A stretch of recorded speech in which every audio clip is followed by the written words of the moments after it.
Hello, ladies and gentlemen. We are back for the afternoon, and also signaling for those who are enjoying the beautiful weather outside that it's time to come back. And I know, the cakes are absolutely delicious. Absolutely delicious, yes, they are. But you need to come back because we have you can see that I have a green sheet here. That means that we have another GRIDTech Talk. And I am very pleased to welcome Geert Meulenbelt, who is export manager at DC Brain. And he is going to explain to you how we are going to be able to differentiate all these molecules which are going to be flowing into our pipes, the hydrogen molecules, the biomethane molecules, the natural gas molecules. At least hydrogen, it's easy because they are going to be smaller, but biomethane and the natural gas molecules, they basically look similar. So that's your task. How are we going to make the difference between all these molecules? Geert, the floor is yours. Thank you very much. Welcome. I hope you enjoyed your lunch. Back to work now. So my name is Geert Meulenbelt. I'm from DC Brain, and the topic I would like to share with you today is about digital innovation in the gas industry. Around 10 years ago, I worked for a big software company on the 32nd floor of a big building in Paris, La Défense. And I bumped into a very small startup company working on exciting new big data technology. And I kind of fell in love with technology and also the enthusiasm of the people that were promoting the technology.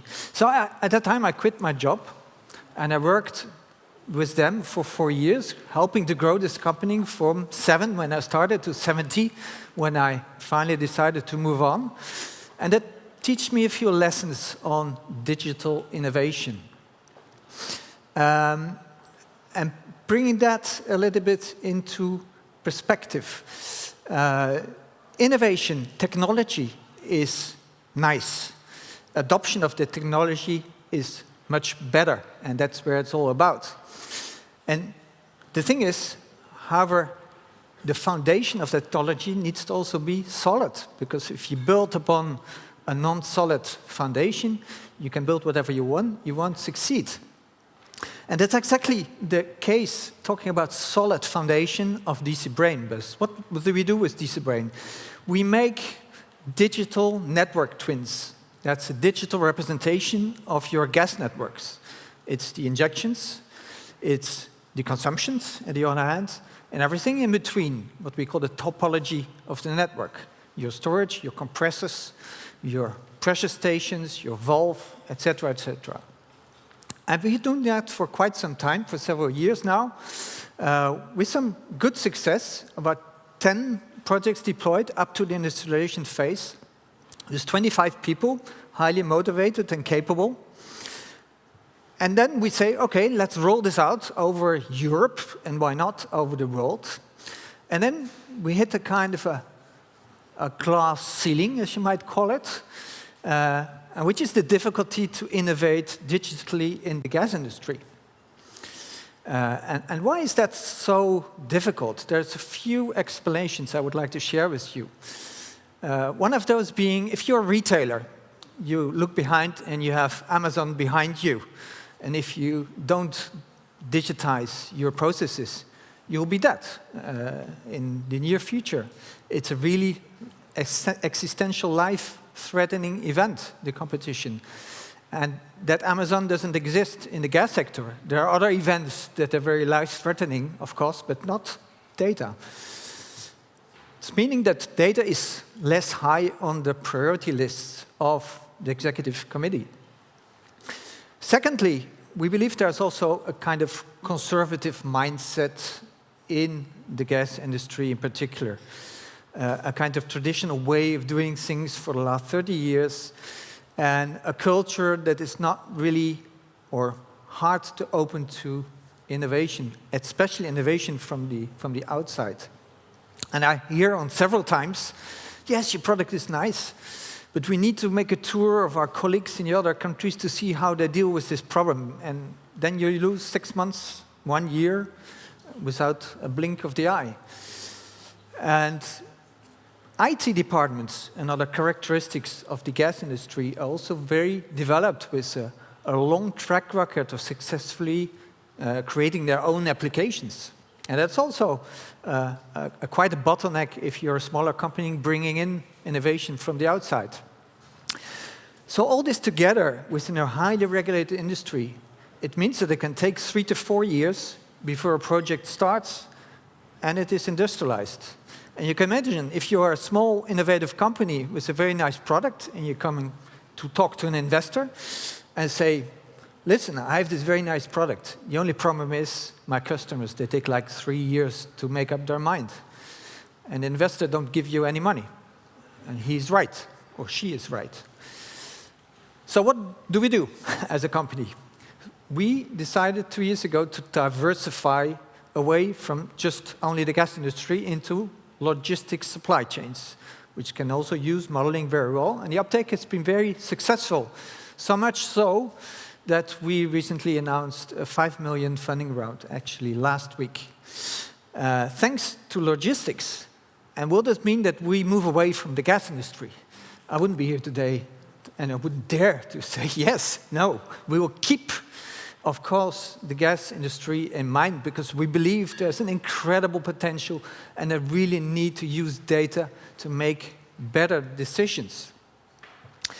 So there are some positive signs, I would say. There are some CEOs who have really taken on the data issue, making sure that IT and business people work together, that data becomes available, and there's some real progress there.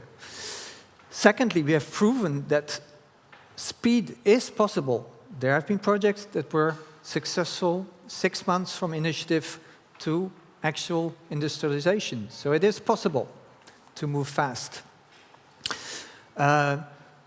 We also think there will be some kind of tipping point where there's enough leverage in the market that some people will switch massively to digital solution. That point hasn't come yet, but we're convinced it will get there.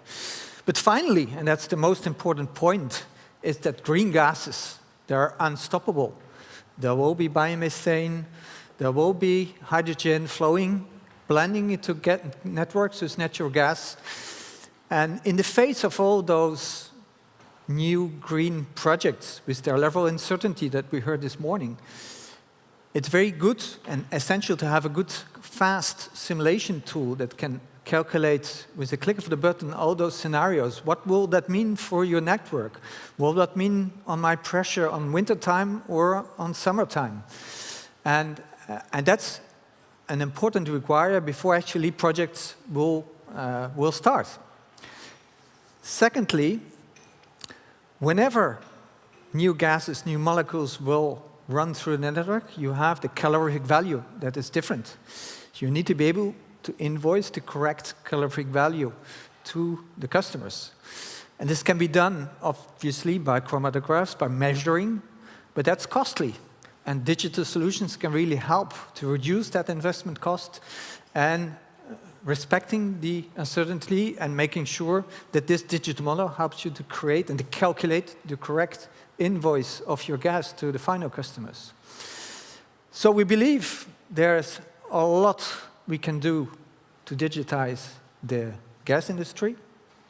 So we are very positive on the future prospects. We're committed to stay, I promise you. And the gas industry, and that's a little bit my conclusion today, it's a very hard nut to crack, I would say, in terms of externalized digital innovation, but I'm very much convinced we'll get there. And I thank you very much for your attention, and your questions are more than welcome. Thank you.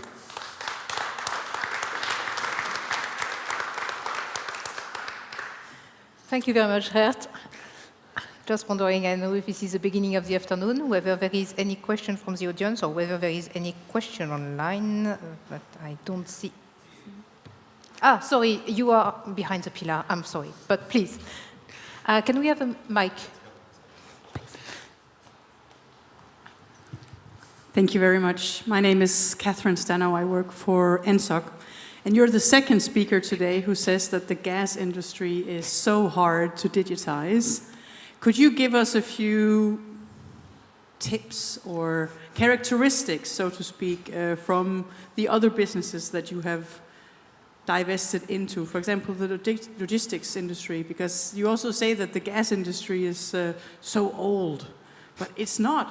It's not as old as the logistics or railways or cars. So what is the big difference between us and those industries that are so much easier to digitize? Thank you. It's for sure that the characteristics of the gas industry, they are embedded in the culture, and the fact that you have assets that are dangerous, that are critical, that you have real risk, and for sure you're very much different in that respect from a logistic industry. Yet I think there is a cultural difficulty to embrace innovation, and that's a combination of the functions I mentioned. It has to do with IT departments, has to also the philosophy of trying things fast and learn fast and go by trial and error. And we still see a lot of time is spent on defining what you want to do, and less time is spent on executing that. And you have more like these agile processes in innovation that are important. And again, it's not everyone. There are definitely exceptions to the rule. And we firmly believe that those exceptions will become the majority over the next coming years, because there are more decentralized injections will be coming. It will be more difficult to manage everything from a traditional central perspective. So we believe there's a lot of potential in digital innovation. I'm sure there is. Any other question? Now that you are, I think, almost all convinced that this is basically the way to go? No? Well, and thank you so very much for your intervention. I mean, I think it was great. This is, indeed, the second time we are hearing about digitalization today and how we need to move away from the paper, and this is absolutely not my case, but eventually maybe I am going to have different sheets in different papers, which is giving me the perfect way to introduce our next session, which is going to be about gas grids for secure and sustainable transmission of molecules. So basically in this panel, we are going to try to understand from a technical point of view how we are going to adapt and how we are going to basically change our networks in order to face both the short-term challenges of the next winter and maybe the next winters, actually, and the long-term transition towards hydrogen, biomethane, etc.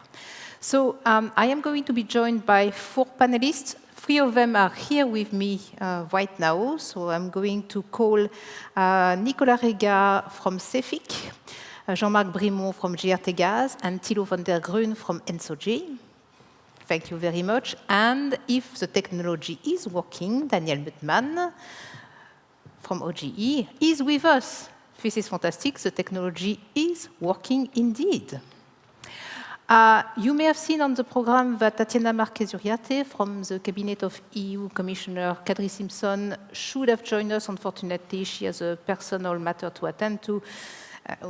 Lots of basically sick people these days, so unfortunately she is not able to join us even virtually.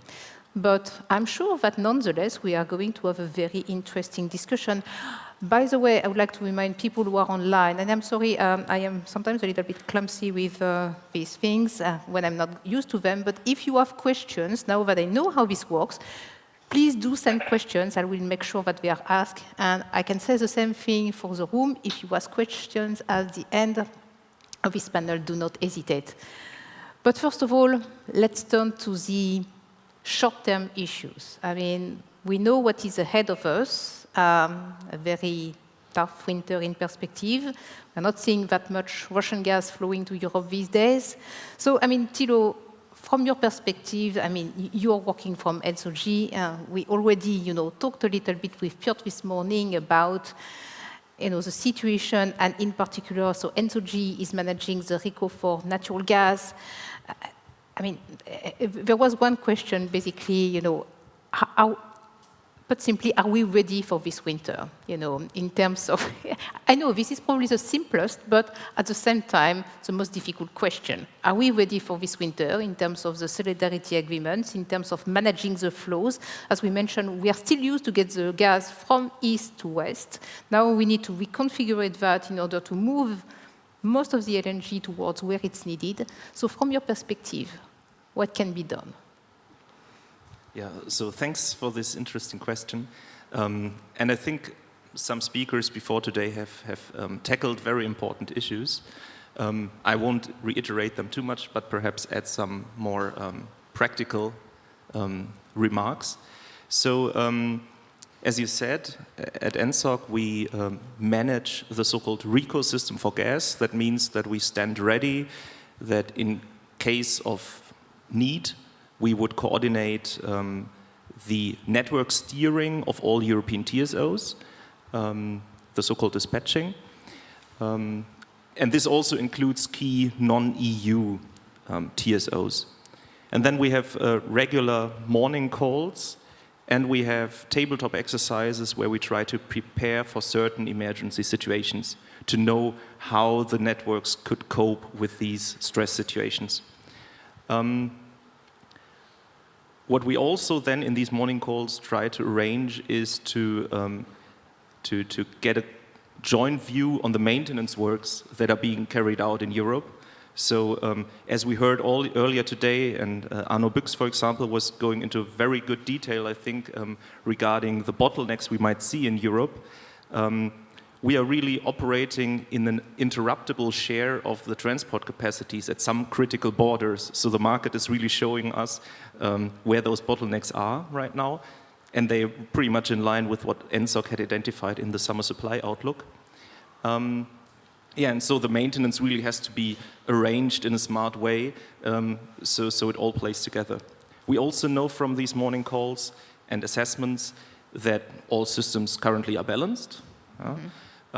We can inject into the storages. There is no demand curtailment, even though the gas usage has been decreased due to high costs. And also we have this separation, let's say, between Western European countries and Eastern European countries. And perhaps one detail here that hasn't been mentioned yet, there's the average EU filling level of storages on the one side. Yeah? And we see that compared to last year, we're really well on track. But also part of the truth is that the storages are better filled in the West. Yeah? Where maybe Poland is the exception there. Yeah, okay, true. But if you see, let's say, the the west side of the bottleneck across Europe, which is approximately, let's say, between Belgium and Germany, let's say, at the starting point, and the other side, there's better filling level at those Western countries that are, well, basically not dependent on Russian gas. Mm-hmm. And they cannot share this benefit completely with their neighbors. And if Russian gas supply is further decreased, this would more or less directly hit those Central and Eastern European countries, including their ability to store more gas. Yeah. Then, regarding your question about, well, being prepared for the winter and perhaps also the solidarity agreements, I think this shows that certain clarity is needed from the member states' side, because as long as the market is functioning, with the restraints of the bottlenecks I just described, it doesn't matter for a member state whether there's a storage located there or in another one. The traders will find out an efficient route. However, if there is an emergency situation, this all doesn't work out anymore. And it's not only the solidarity agreements that really come as a last resort to protect or to give member states the chance to protect their protected end users, but at a cost. But there's a time in between. It's where industrial users might have to be shut off. And in this phase, the competent authorities of the affected member state might have the right to already appropriately manipulate market-based flows in their member state. And this doesn't only affect storage entries.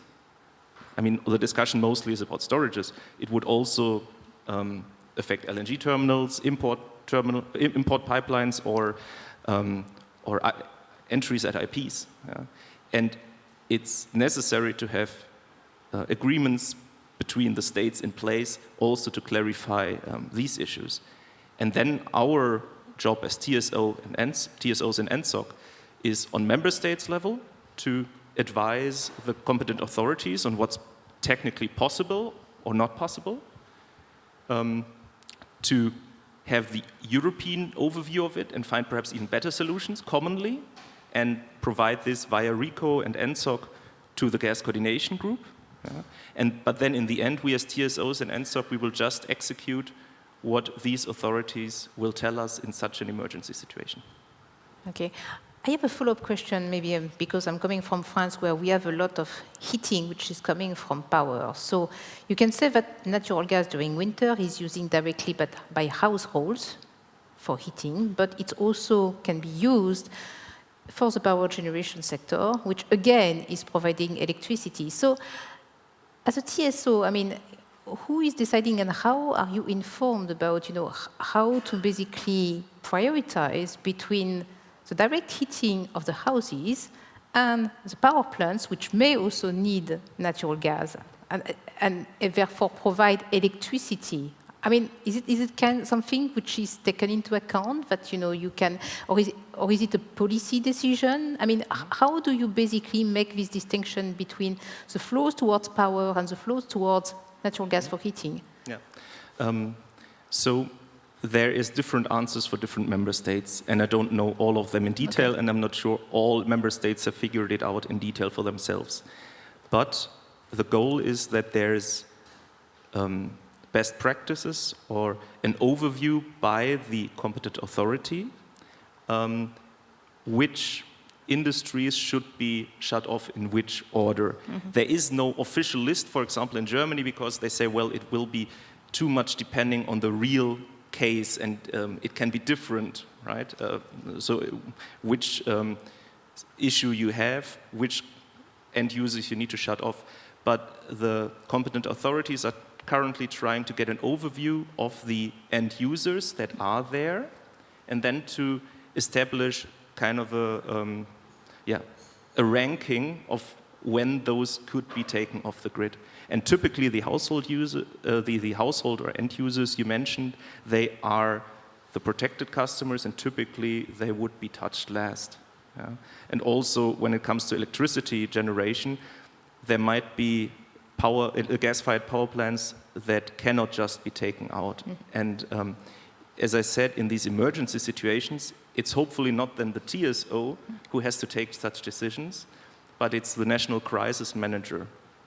Sometimes it's then the NRA or the relevant ministry, yeah, who would then need to have the interfaces in place to tell us what to do, and also tell the end users how they should behave. I would very much like to basically have more regional detail, and maybe ask Daniel first, because he's online and we want him to feel included. Hello, Daniel. How are you doing? So, I mean, from your point of view, so you are sitting in Germany, and obviously Germany is seeing much less Russian gas flowing, notably for Nord Stream 1. So, I mean, you can see that the situation is already feeling completely different. So, how does it feel in terms of winter preparedness? And obviously, we can all appreciate that you are now moved to stage 2, I mean, as decided last week. So, and how the situation looks like for you? Well, and I agree with everything that Thilo said. On the other hand, I think the outlook is at the moment in a way that it's a severe situation that we have ahead of us, because it was mentioned earlier that the storage levels are quite decisive. And we looked at the storage levels just yesterday for Germany, and they seem to be reasonably on track, in a sense that the average filling level was about 53%. But if we differentiate about what is L-gas storages and what is H-gas storages, then the truth is somewhat different, because the L-gas storages are filled 75%, which automatically tells you that the filling status of the H-gas storages, I think it was something like 36%. Now, if you extrapolate that further, I think the challenge we're having is nobody knows what's going to happen after the maintenance of Nord Stream 1. Whether Russian gas flows will go back to where they are now, which is low, but at least flowing, or whether we won't see any flows. And then it basically means that we are running into a winter with a storage level that is definitely reasonably low, if not very low. And it depends very much on how the winter turns out, how cold it's going to get. And that is, I think, a situation, as far as I'm concerned, that we've never faced before in this dimension, and it will really require from all of us, actually. Maybe if you want to see a positive in the negative, that's an opportunity, because now we have to deliver on doing our business, which is trying to keep our supply up, even in a situation which might turn out to be very difficult. So that's maybe as a starting point. Now, what is Germany doing in terms of addressing these issues? You will have followed. I mean, there's a very big push for getting FSRUs installed. We as OGE are directly involved in connecting the first FSRU, which is supposed to be in Wilhelmshaven by the end of the year or in January. And I mean, it's a remarkable time right now, which you can already see from the fact that the war in Ukraine started at the end of February. I think we had a call with our ministry in early March, and 3 weeks later we took a final investment decision and are going to build a pipeline to connect the future site of the FSRU with our grid within, I think, about 8 months. And even if we have differences in different European countries, I think everybody here knows and agrees what a normal lead time for such projects is. So that's one thing, but that's capacity. But everyone knows if there's no volume, you need to buy it somewhere. Yep. And 160 BCM of Russian gas to all over Europe are not easily replaced by just buying LNG, because that amount of LNG is not around. So I think we are managing the situation, but I think along the entire value chain, there might be challenges ahead that we need to manage, both from a demand-side response, from a grid operator, from a storage operator, and also from the traders who will have to try and source gas and or LNG from other sources. So that's in a way the situation here, and I would say it's a bit tense, but we don't know what's going to happen in the next weeks or months, and that is going to be very decisive. Yes, obviously. I mean, if only we knew how much Russian gas will come through Nord Stream 1 after, indeed, the maintenance in July, that would be great, but we are not there. And just a precision, so you mentioned that the H-gas storage are relatively empty. So these are essentially the ones which are owned by Gazprom, right? Which I think at some point we're at 0.something% filling rates. And these are the ones which are really lagging in terms of filling rates. Oh.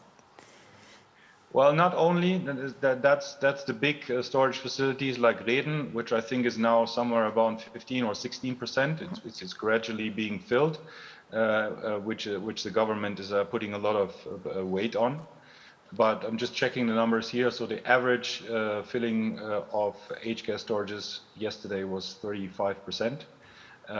So there are storages which, for example, belong to RWE or Uniper or others, which have a higher level, but on average, again, it's 36 or 35%, so it's reasonably low compared to years before. And of course, the trajectory would look very different compared to, do we get a lot of gas after July, or do we get very little or no gas after July from Russia? Absolutely. Tilo, I saw you taking your mic. Did you want to complement these answers, or? It's all fine. Very good. So, turning to France, no more Russian gas at all coming to France. Where are we getting our gas from? Okay, so, well, we are getting some LNG still and some Norwegian gas. So actually in France and across Europe, it's not only a gas crisis, it's an energy crisis. Indeed. In France, we have actually 50% of the dispatchable capacities that are supposed to provide a base load that are today under maintenance. So I'm not saying nuclear. you see. But so it is an additional challenge. We see also that the production of renewable electricity is quite low. So that means we need power generation from natural gas. So at this stage, we are not facing difficulties in terms of security of supply in France.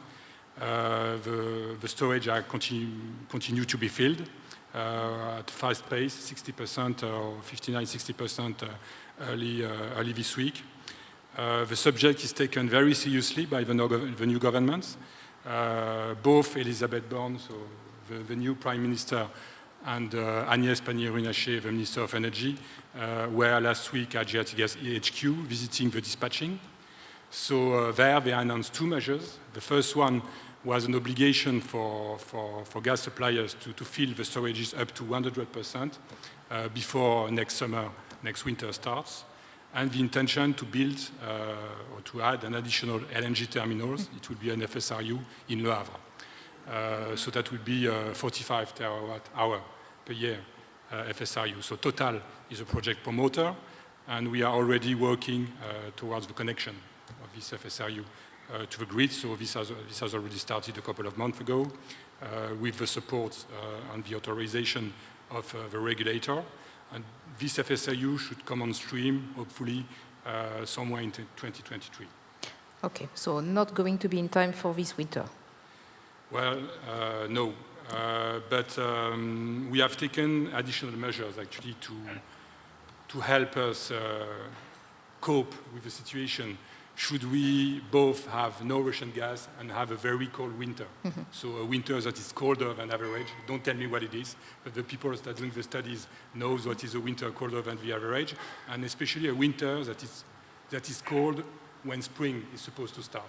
So in this kind of situation, we might face some problems to ensure the balance of the system. So we have set up a load shedding system, discussed with the government, so the system is already decided. There's been a national decree late April. So actually this is going to target big customers, customers that are consuming more than 5 gigawatt hour of gas per year. And those lists are actually known by the industrial, they are known by the public authorities, and the TSO will, if needed, activate the system to actually ensure that consumers that need actually gas to heat their home or critical customers are still supplied. So can you give an estimate about how much these industrials represent in terms of gas demand, roughly? No, I cannot. I don't have a figure, sorry. I think if my memory is correct, it was, the market is, what, 45 BCM, so it's in the order of about a third, I think? Less than a third, I think. Less than a third. Yeah, less than a third. So also, why today the situation is not that complicated? Because France actually has a dependence that goes up to 17% of Russian gas. We enjoy a lot of connections to LNG terminals. All of them are running at full capacity. The ones that are actually located near Marseille are going to increase their capacity in 2022 or still in 2023. The LNG terminal in Dunkerque will also bring in more capacities, and we trust also our partners supplying gas from Norway to support that. So that's where we are. So actually, the main message actually we give to shippers is actually get the gas into the storage so we can get ready for the winter, because 1/4 of the consumption can be stored in our storage. So that's a great advantage. Yeah. In France, I think our problem is more on the power side and the relatively low production of nuclear, and on top of that we have low hydro and not enough renewable to compensate. Well, there's obviously a price issue also. And that will be a concern actually, because theoretically France could be supplied mostly by LNG, but this is probably not something that we want looking at the prices usually, but that's probably something we need to look at the price. So there's also been measures taken by the government to actually alleviate the bill or reduce the bill for end consumers. So this so-called bouclier, this shield actually on prices to avoid them to have to pay too much in the coming years or months at least. Yes, absolutely. but I mean, there are still consumers which are paying quite a high price. And well, I mean, Nicolas, you are hearing and listening to all the things that are being said by the TSO. And I mean, of course, you are representing the chemical industry here. I think we were looking at numbers just before this panel. So, I mean, the chemical industry in Europe is about 10%, I think, of the total consumption. So, what, I mean, since the whole crisis started, because, I mean, it's fair to say gas prices have been around since basically the middle of last year. So what are gas users or industrial gas users doing in order to basically reduce their gas consumption and also maybe prepare for next winter, I mean, to the extent they can? I heard some switching was happening. Yeah, thanks. And first of all, thanks for the invitation. It's a pleasure to be here, and although the news I'm hearing are not particularly reassuring our sector, and I guess pretty much anybody there. The issue is really what can we do? As an industry, we already were facing, indeed, an energy crisis, but I think we're moving from affordability to availability now, and that is a major shift. Because if it's just a matter of affordability, it depends very much what kind of strategies companies have been putting in place until now. If companies have been hedging a bit further when they saw the rise of prices going, price going upwards, maybe at the moment they were still, until February, they were still waiting to see when the price would have come down. So it's okay, we have been hedging our positions, that's fine. Of course, the one have been moving mostly on spot prices, then they were the ones that were suffering the most. But then the whole war in Ukraine started, and then now we are in a situation where, yes, there is a price component, but the key issue is whether we're going to have enough volumes or not. And that's where the issue is, yeah, many come to us, what can you do? What kind of projects can you put in place before the end of the year? Said not much, because industrial projects, they don't just materialize overnight. It takes years to prepare for different fuel switching. So whether those options are already in there, that's fine. But the potential is quite limited, especially because if you put together also that with the low carbon agenda on top of it, if you land to natural gas, you don't have that many options in terms of fuel switching. Electricity, it's one option, but again, the price gap is too large to imagine fuel switching there. Plus, you need to, one thing is to have connections for electricity to use for certain type of operations. Then you have capacity which are built on those volumes. Another thing is to say now we're going to create a step increase in electricity demand. Then of course also grids needs to be adapted. So it's not that it can be just done overnight. Which brings us a bit back to discussion. It was brought a bit before, and that is where we enter in discussions with the government, so with the Commission in terms of if we need to start discussing about gas curtailment, then how do we move about it? We would, as a first step, I would prefer if we could try to focus as much as we can on market-based solutions. And that's because quite often the picture is not black or white. You could have, in some industries, in some countries, some operations that can be reduced or eventually shut down temporarily, but that not necessarily it's an industry-wide approach. So it's usually the market is quite good in finding out what is the most cost-effective solution. Of course, that assumes that there is we can do this in an orderly fashion. We can plan. We can discover what's happening and then eventually take additional measures. We don't know if we have this luxury. And that also creates a bit of uncertainty. And actually, also what the other colleagues have been mentioning here on panel, I felt this feeling of uncertainty. We don't know exactly what is the outlook in one, well, you say 1 week, but 1 month or one season. So we are all trying to look at different scenarios. And then comes the question, okay, if everything we try to do it is not enough, or if we don't have enough time to react, what do we do then? And that's going to be a very difficult discussion. And we feel it's going to be very sensitive. And it's unfortunate that we are just coming from a crisis, we enter into another crisis. At the same time, I think the COVID-19 crisis also taught us something.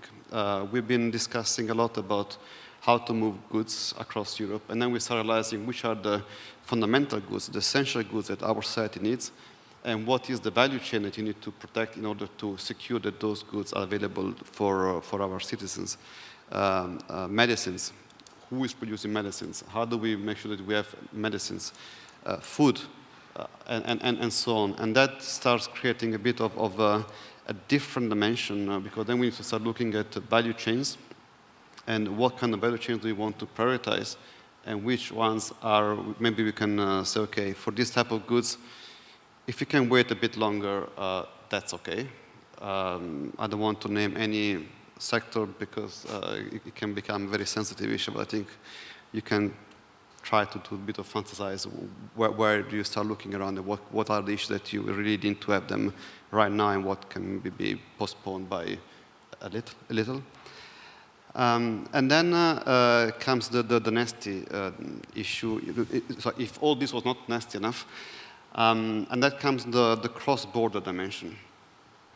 And that is clearly we have the protected customers that they are the last resort. We want to ensure that our houses are heated up fine. On the other extreme, we have industries, and then we have in the middle, more or less, the power sector, where there is a bit of fuel switching that will determine how much do we need to take out from the industry part. But then, if you start putting to a cross-country dimension, then we will have basically to tell to some member states, can you please shut down your industry here, because my industry there needs to run. We've seen with COVID that suddenly borders are becoming much more relevant in Europe than they were in the past. And some goods somehow don't move anymore. And that's where we started to get a bit nervous, because there we might be faced with a theoretical exercise, and then in reality, everyone will try to protect his own borders, and then we'll be left with ad hoc decisions we really cannot predict or control. Okay, it's really too bad that we don't have the Commission with us today, because it could have been a very interesting question to ask whether, there will be different prioritizations depending on the country between industries. But I mean, Thilo, do you have a sense of big differences between countries' priority list of consumers, or is it still something which basically needs consensus between member states and is a thing that the Czech presidency would have to tackle? Yeah. So first of all, looking within the member states, I think they have a bit different approaches also because their customer base is very different. Yeah? So if one country perhaps only has 30 industrial consumers and the NRA talks to each one individually and knows, okay, this one is important for the insulin production of the whole world, there's a pretty good overview, right? On the other hand, then in Germany, the NRA is preparing an app where every gas system operator and all industrial users at the TSO and DSO grid are connected and are informed in real time about what they have to do. So it's a bit of a different scale. And also, let's say, the procedures, who is involved, it's all a bit different in each member state. And then how this interacts. Yeah, I think this is indeed then the main question I was also referring to a bit earlier. There is this abstract goal of solidarity, but how it is put in place in reality, there might be a difference. And in order to exclude surprises in the event, it might be good to have agreements between the member states in place on how any entry should be allocated. But I think currently it's rather in the state of solving the issues first at home, yeah? And it is not really publicly available information which arrangements concerning cross-border help are already in place. Yeah. So I think we are going to discover when basically we are facing an actual description whether the gas is actually flowing or not, and whether, as you said, I mean, borders are back in place or maybe not.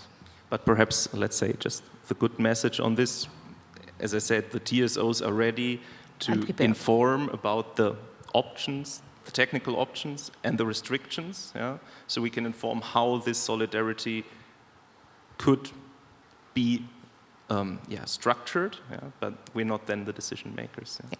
But for sure, we need to get our hands on as much LNG as we can between now and the end of the year, because at least that is coming. Well, unless there is another incident like Freeport LNG, which is really unfortunate. I mean, you know, all problems flying together, as President Chirac once said. I know this is very depressing, so let's try to move to something a little bit more interesting and at the same time something that we can very much look forward, which is the long term and how we are basically transforming the gas industry, but also our consumers. So, Thilo, I'm sorry, I have to go back to you. I mean, at ENTSOG, so how do you basically, I mean, how are the TSOs working to basically adapt to all these molecules that we have just been told can be flowing in our gas grid, and we are going to be able to differentiate them, you know, the hydrogen, the biomethane, the natural gas, the blending, because they are all going to be flowing together. So how do you work to adapt to that? Yeah, so thanks for this question. So indeed, if we let new molecules enter our network, let me again answer this a bit more technical than the panels before, right? Because we already, I guess, got this general overview. So the first thing you then think about is that the composition of the gas might change, the so-called gas quality. And this indeed, as Geert said, might trigger a need to do more on measurement, on gas quality tracking, and eventually also gas quality management. Yeah. Then regarding biomethane, the good news is, as already stated before, it's basically interchangeable with natural gas. Yes. So at least from the, and this is the main message, so at least from the point of view of the TSO's infrastructure, it doesn't really make a difference. And its composition can be conditioned in a way that it's basically fit for any purpose. But now, since it's the GRIDTech, I will just go into one technical detail there, perhaps. And this is that the oxygen content of the biomethane might be of some concern to industry or underground storages. And in principle, it can be removed, but it's a matter of price. Yeah? So if you then look at the Commission's proposal for the gas package, you will see that they want a minimum acceptance level of oxygen to be set up in a network code, so gas-specific regulation. And they also stipulate in this proposal that TSOs will eventually play a role of a gas quality manager. So this, for us, means we have to work on this topic, and we do. But if you then see that we as TSOs aren't the main party affected by it, but it's perhaps the storages, the storage operators or the industry, you will see that it needs to be a full value chain approach, which we're working on. Regarding hydrogen blending, I think there are some common considerations with biomethane. We see it as some sort of catalyst for the hydrogen industry. However, it's a bit more complex than biomethane additions because it alters the gas quality parameters differently. So most probably there will be some European cap to it, eventually at 5%. So if some TSOs are even more ambitious than that, they might have to investigate which parts of their networks can do more, also looking at their customer base, then going into this. And TSOs will have to assess whether their infrastructure is ready to take hydrogen.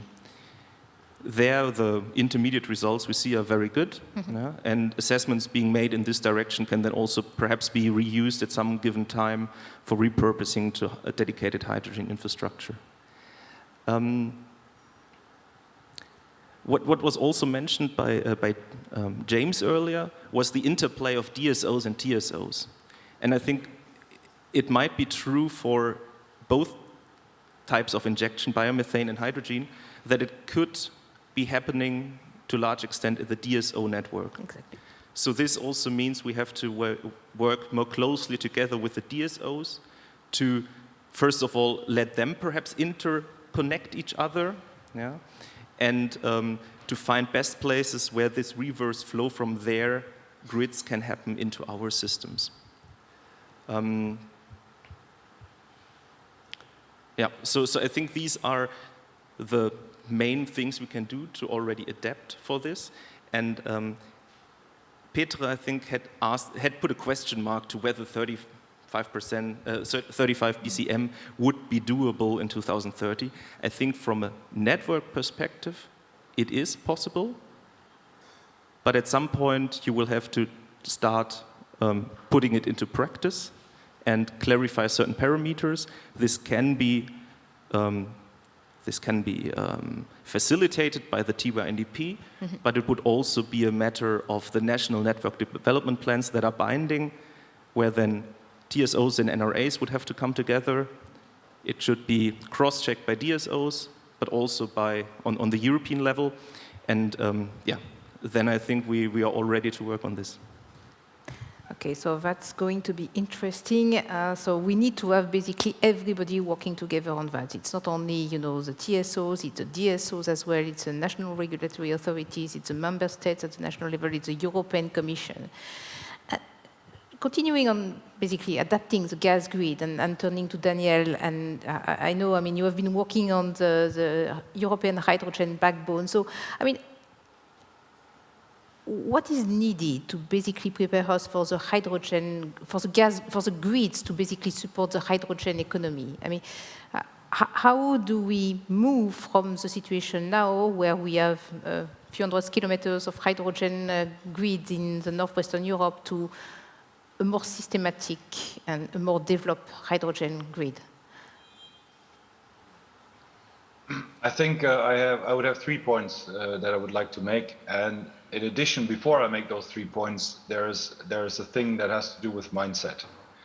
I think what's very important is we need to do a better job explaining to everyone else in the market and policymakers that hydrogen or infrastructure in general is a long-term game and it has lead times.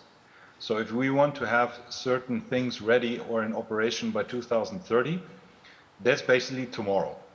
So decisions that need to be taken and perspectives on our processes need to really scrutinize everything that has to do with speed if we want to succeed. It's an interesting rhyme, but that's how it turned out to be. So that's as a starting point. I think the 3 things that we need in order to prepare us or to get into this hydrogen grid world, the first thing is that I know there is this notion out there which is quoted regularly, let's start regionally and then later on connect something and then we gradually grow into this European perspective. I understand where that's coming from and it sounds logical at first sight, but the situation is the following. The volume targets of, for example, 10 million tons of hydrogen produced by 2030 and another 10 million tons imported. These quantities are so large that you have to think, even if you start somewhere, you always start somewhere. I think we have to, and that's our task as network operators, we have to think about system right from the start, because it's not like, well, let's do a little bit of hydrogen here and a little bit of hydrogen at that corner of Europe, and then maybe in 10, 15 years we'll decide on how to connect them. The volume, 10 million tons, is so big that you cannot produce that regionally just around an industry cluster because it's too much. So you very early on will have transnational transportation system needed and also imports. So that's number one. Think about a start configuration that we need in order to deliver the targets that are supposed to be delivered. The second point is, whenever infrastructure comes up and then people are talking in hydrogen, we need to develop the whole value chain, and we end up in this chicken and egg problem. Who is going first? How do we manage that? I think as infrastructure, we have to point out that this is not really about, please, we need just a pot of money and then we can do that, because I would argue most, if not all, infrastructure companies have financing possibilities and have access to capex, and also are willing to actually finance this transformation. I think what the issue is, we want to do this in an efficient way, which means we want to use existing infrastructure. And existing infrastructure is big because it was built for natural gas. If we convert it to hydrogen, it's still big, has a lot of future potential, but we will only see a handful of initial customers that will not fully utilize the capability of this new system.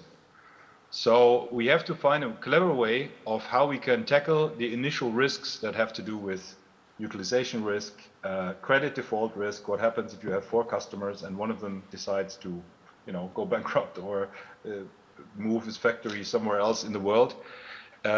So as someone who is operating such a system, we need some kind of investment security, and we need a clever way of how to do this, and we need it fast, because as I said before, infrastructure is crucial. And the last point I want to make, which is, of course, I'm not going to talk about permitting and all this. That goes without saying. If we don't scrutinize permitting processes to the same extent, as I said, it all has to do with timing. But the final point I would like to make is, in a perfect world where a developed market is there, infrastructure would just organically grow, because there would be a customer and there would be a producer, and the two make an agreement with each other, and they identify a transportation need, and they basically book capacity, and the system will develop. That's how it's going to be with hydrogen in a few years from now. I'm pretty certain about that. But initially, the question is, if we have these targets and we want to manage the transformation fast, especially in the light of what's happening in Ukraine, maybe we have to actually define what the start grid is going to be and decide to build that with a dedicated timeline in mind, so that the rest of the market knows the system is coming, it's going to be utilized, it is accessible, open access, so that everyone else in the value chain can start operating, and we really break through this chicken and egg cycles. So that's the 3 points I would like to make. First, think in systems, think about clever ways of how to tackle these initial financial risks, and really consider, and we're doing that in the discussion also as European Hydrogen Backbone with European Commission, if we should, and REPowerEU, by the way, talks about hydrogen supply corridors. So maybe these supply corridors, and also in the countries' initial starts of hydrogen infrastructure, need to front run the market in order to foster development. And question to you, do you think all the packages and delegated acts are supporting enough, what you are mentioning in terms of hydrogen network development, or do you need more? These principles that were mentioned in the previous ones about, the unbundling, which is going to be kicking in by 2030. Is that blocking the investment? The fact that the acts are not ready, is that blocking the investment? Is that blocking what you are mentioning? I think it is blocking. And I think if everyone who looks at these packages looked at them with a one and only priority, which is speed, then it's very difficult to argue that many of the things which are there are yet ready for what we actually need. And that's what I'm saying. Pragmatism in the beginning, also to get something going. I think we will all agree we are absolutely, very well established and practiced how an unbundled system works.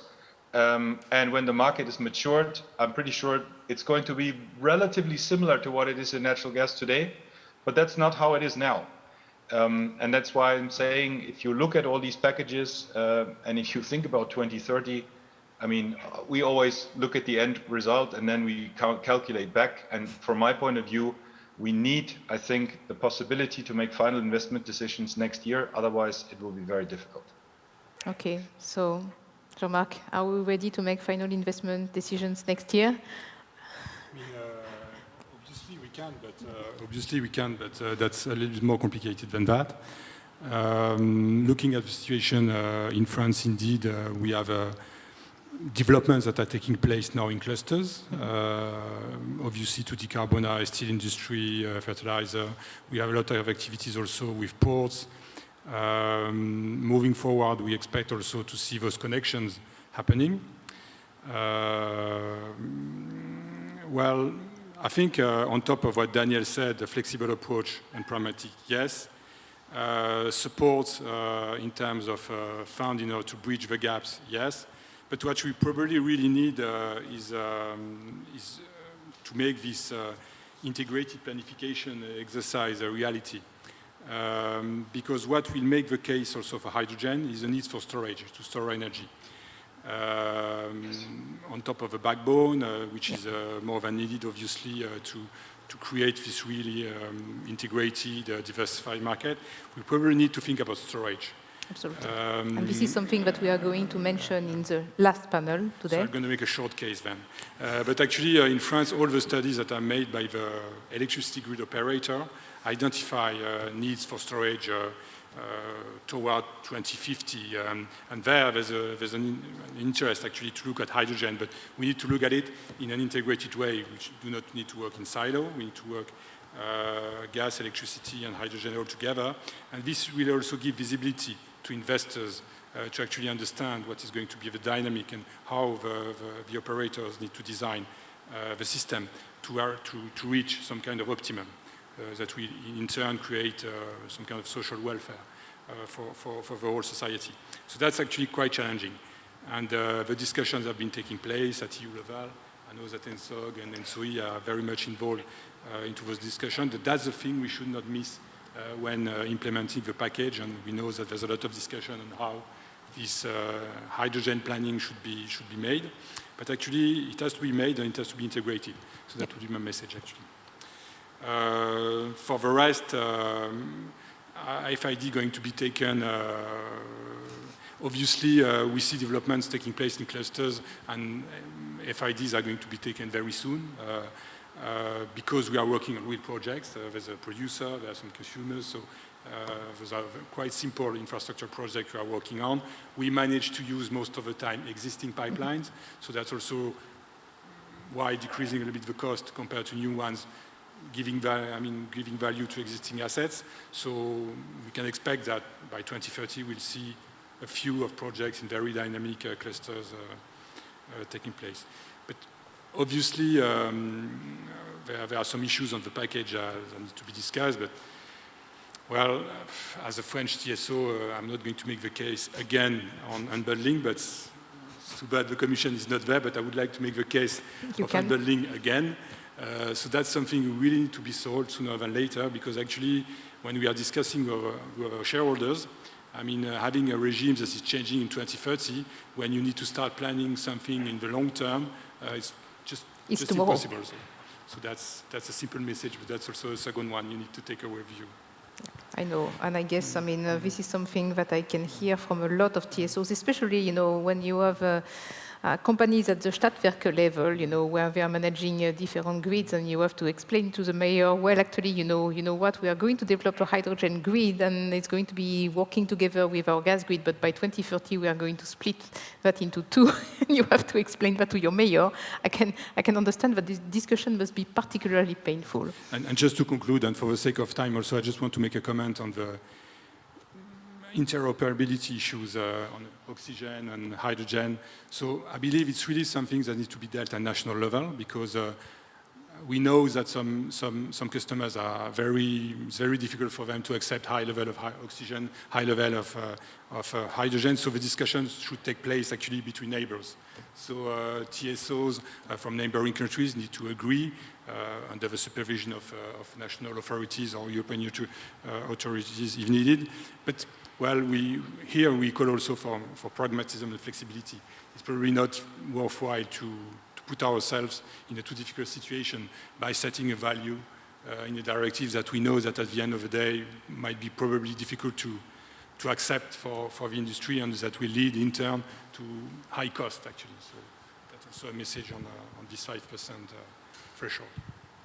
And we have an industrial consumer next to us, and I would very much be interested in his view on, well, I mean, you know, more biomethane, so that's the same molecule, more hydrogen. What do you need from, you know, your industry's perspectives in terms of hydrogen? I mean, what are the key constraints from your side? Are you ready to switch? I think for some of them, maybe. But do you have also specific requirements in terms of purity? Because we talked a lot about blending as well. So, I mean, what is you need from the industrial customer's perspective? Yes, two things, quality and low cost. Oh, Christmas. And there we go. No, on the quality part, I think it's important to specify one thing, because you were mentioning in the introduction, we are consuming 10% of natural gas in Europe. It's a special natural gas for us, because as a chemical industry, it's first and foremost an issue of feedstock. So we use it first and foremost for feedstock purposes, and then of course also for energy purposes. And that's where the quality element, it's a key, actually. And that's where the discussions are becoming often difficult in these kind of panels, because we have, I think we are going all in the same direction, with just a matter of understanding what are the possibilities and the limits and the boundaries, and who takes the burden of moving forward. We will need molecules, that is for sure.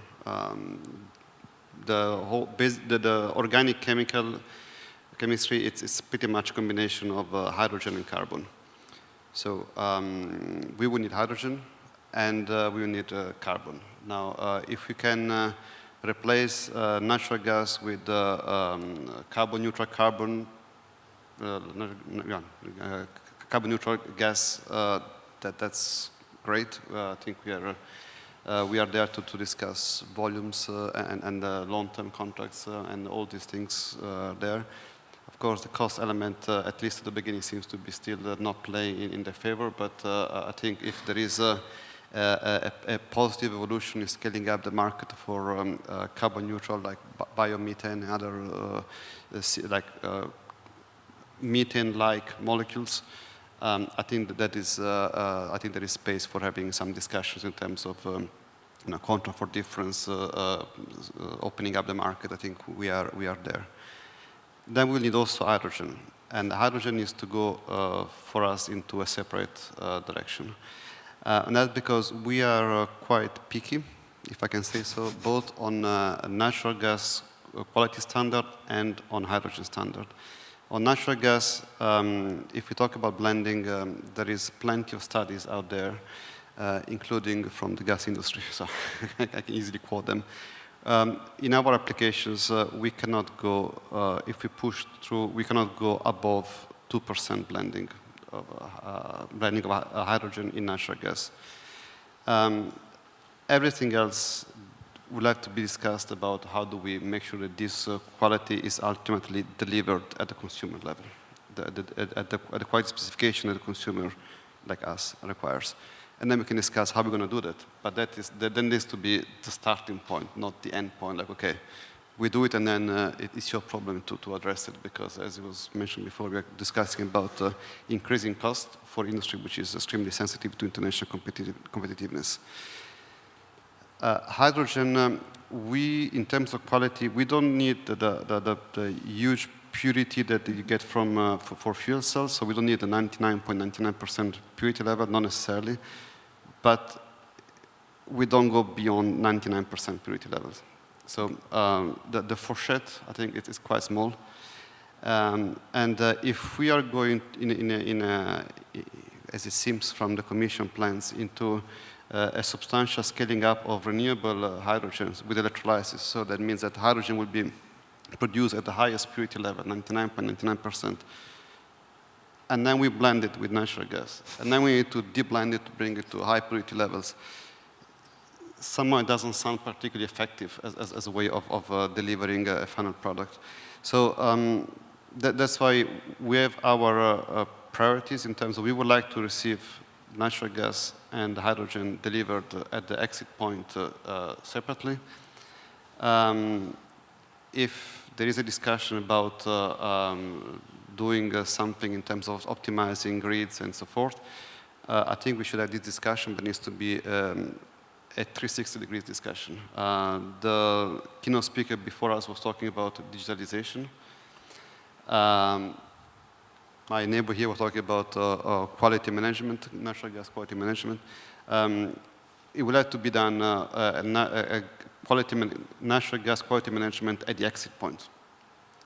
And that's something that at the moment we don't have that much, so we need to really develop, because if we start discussing mixing up different molecules with different properties, both in terms of environmental properties, chemical properties, energy properties, we need to make sure that what is coming out from the pipeline is exactly what we have been discussing. Otherwise, we start having all sorts of problems in terms of compliance with the contracts, with legislation, and everything else.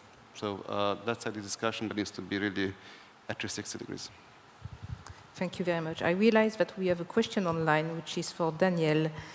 So is the model of the warp speed development of the COVID vaccine with consecutive steps done simultaneously be a useful analogy? Happy that Daniel got the question. Yeah, thank you very much. The guy who's remote gets the bad one.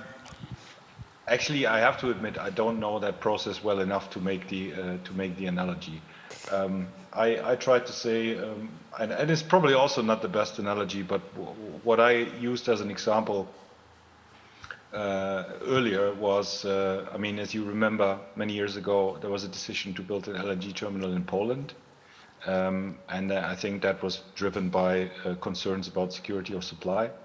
And I think it was politically decided. In any case, given that the contract that was at the time concluded with Qatargas certainly was not fitting to the market environment at the time, but still it was done. And I think the EU, as far as I remember, has done other projects before in the infrastructure space, where it was decided that something should be put in place in order to stimulate a development. And, you know, so in that sense, I think there are probably test cases out there, and maybe it's a good idea to identify those and use them more prominently, but I couldn't compare it with the COVID vaccine development. Okay, and a last question to finalize for my panelists, and it's for hydrogen specifically. I mean, when you talk about hydrogen, there are a lot of units being used. Very often it's million ton, but sometimes when we are converting that in energy values, it's either terawatt hours or exajoule in low heating value or in high heating value. So, which language are you guys talking, high or low heating value? There is, I mean, it's not a trap.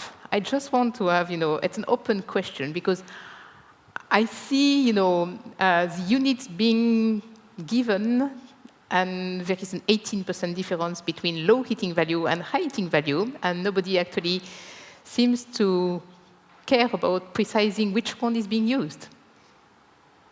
Oh, okay. This is a surprising question. Well, if this is a surprising question, then maybe you need to look into it. Well, so I think we don't have an official opinion about this as ENTSOG. But we've heard different opinions about it ourselves. So I think in the chemical industry so far, the weight is the measure that is being used. So everybody has the tendency to stick to what he's used to, right? So I guess they would prefer talking about this, so they don't have to add a conversion factor in their head. For natural gas, we typically use the higher heating value. Yep. Also, I learned, even though I learned that for some applications, then the lower one is more applicable. So I would say we don't care that much For the moment. for the moment. But somebody will have to bill the for consumer. Example, but we are thinking about it in a way, for example, when we try to get our data exchange solutions ready, for example, yeah, and which we have a look on whether the solutions we have in place for natural gas are fit for being used in the hydrogen world. We are actually asking ourselves this question as well. But yeah, I think typically we're still going with the higher heating value. Yeah. It also sounds more. So. I see a lot of low heating value. So I think this is a debate that at some point we need to be addressed, because you can't just... yeah, this is also a topic that we have mentioned before. And especially, I mean, when you are going to mix, hydrogen with natural gas, at some point you need to care about what you are going to build eventually. Yeah, sure. This was just about, let's say, pure hydrogen. But of course, some end users might have the concern that if we talk about heating values, that we also count in non-hydrogen components that are burnable. Yeah? So while they only want the hydrogen. So I think these discussions will then mix a bit. Yeah. Okay, that was not a trap. That was the last question to keep you active for the rest of the day. I think, we are 1 minute away from the end of our panel, so I would like to thank you very much. I think it was very interesting. Oh, sorry. I forgot to look at the room. We have 2 questions. Okay, well, then I am going to give room to the 2 questions. Please.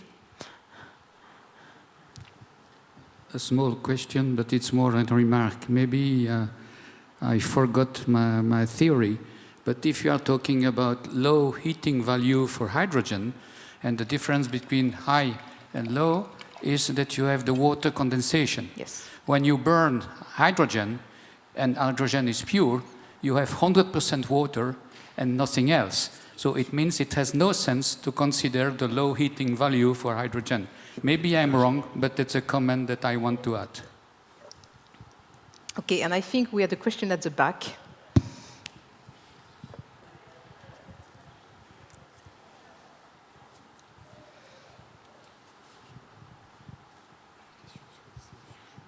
Thank you very much. My name is Eva Hennig. I'm chairing the distribution committee in Eurogas, and it's a question to Nicola. I think Nicola knows what's coming. There's always a confusion about blending, because there's a huge difference whether we talk about blending at the TSO level or whether we talk about the blending at the DSO level. So at the TSO level, we are discussing about 2% or 5%, and at the DSO, we are discussing 20% or 30%. And people are getting confused on how is this possible. But it's a different world, because you can blend 30% at the distribution level without affecting the TSOs or without affecting, and that's the question to Nicola. Most of the chemical plants I know in Germany, well, I would say even all of them, which are relevant, are always connected to the TSO. One of the reasons for this is that they don't like to have odorized gas. So I think for the chemical industry, it doesn't really matter what we do at the DSO level, because we are far away from where your plants are. I don't know how this is in other countries. So is this really an issue if we blend at the DSO level 20% or more? Does this really affect any chemical plant throughout Europe? Is that really important? Thank you for the question. I think it's indeed very good to clarify. Because we were discussing before about blending, we're talking about cross-border thresholds, and that was a transmission distribution level. And that is what, for the chemical industry, matters the most. Because so for the ones that aren't familiar with the chemical industry, pretty much 3% of our companies make up for 70% of the market in terms of volumes. So having them pretty much connected at transmission system, transmission level means that we are talking with transmission system operators. And that's where we are focusing in terms of discussion. We fundamentally are not interested in what's happening at distribution level. There is only one caveat, that the remaining 97% of our companies are small and medium enterprises. And it's difficult to track all of them across Europe. So we always say, let's be mindful that there needs to be checked that there might be some sensitive customers at different levels, and those needs to be taken care of. But fundamentally, our main focus is on discussion with transmission system operator, so at a high pressure level. Thank you. And don't worry, we're going to look at every customer specifically. Thank you very much. So I think if there is no other question, and there is definitely not a single one online, this is concluding our third panel. I would like to thank very much my panelists here for their very active contribution and this excellent discussion. So thank you very much. Please give them some applause.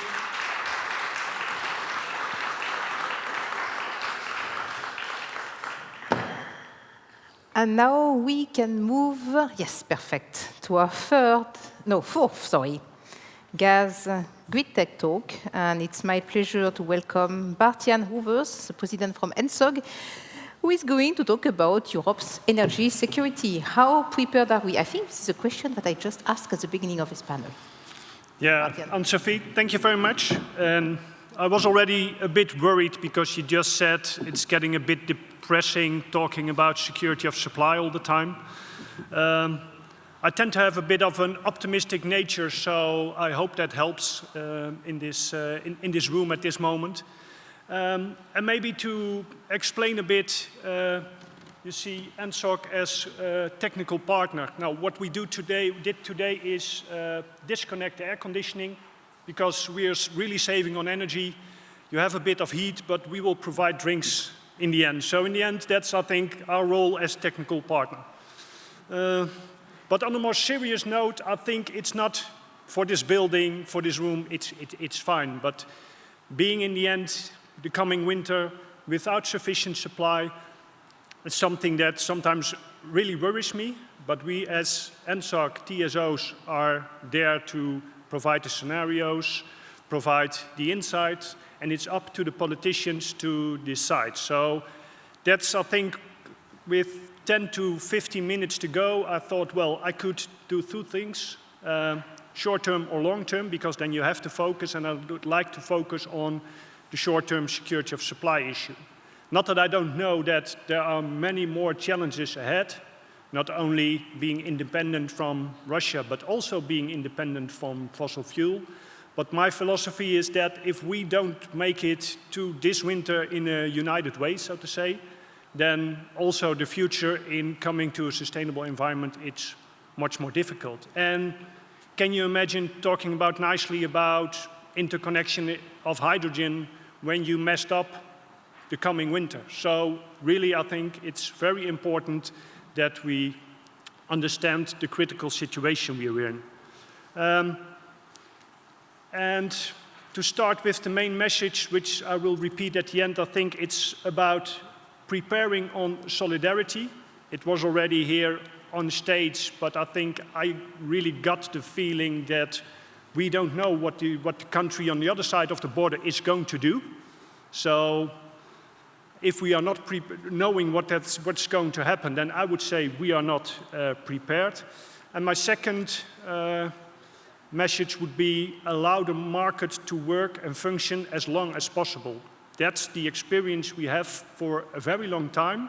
We know how the game is played. We have a lot of experience, shippers, traders, TSOs, all market parties. So if we can stick to the routine we know, then I think we are best equipped to go through the crisis. Well, I will first go a bit through what's been done so far, and then go on with what I think is still needed to be done. And I think, on a positive note, we are only halfway the summer. We can still skip our summer holidays to work on a better plan for the coming winter, so there's still time on a positive note. Of course, the European Commission already did quite a lot. I think they didn't speed up in the beginning when, before the last winter, we thought the filling levels were not that okay. But as of the beginning of this year, really, things get really started. So it's on supporting LNG, going to other territories to lure LNG to Europe. Also, the storage regulation, I think there's a lot of elements that the European Commission is doing.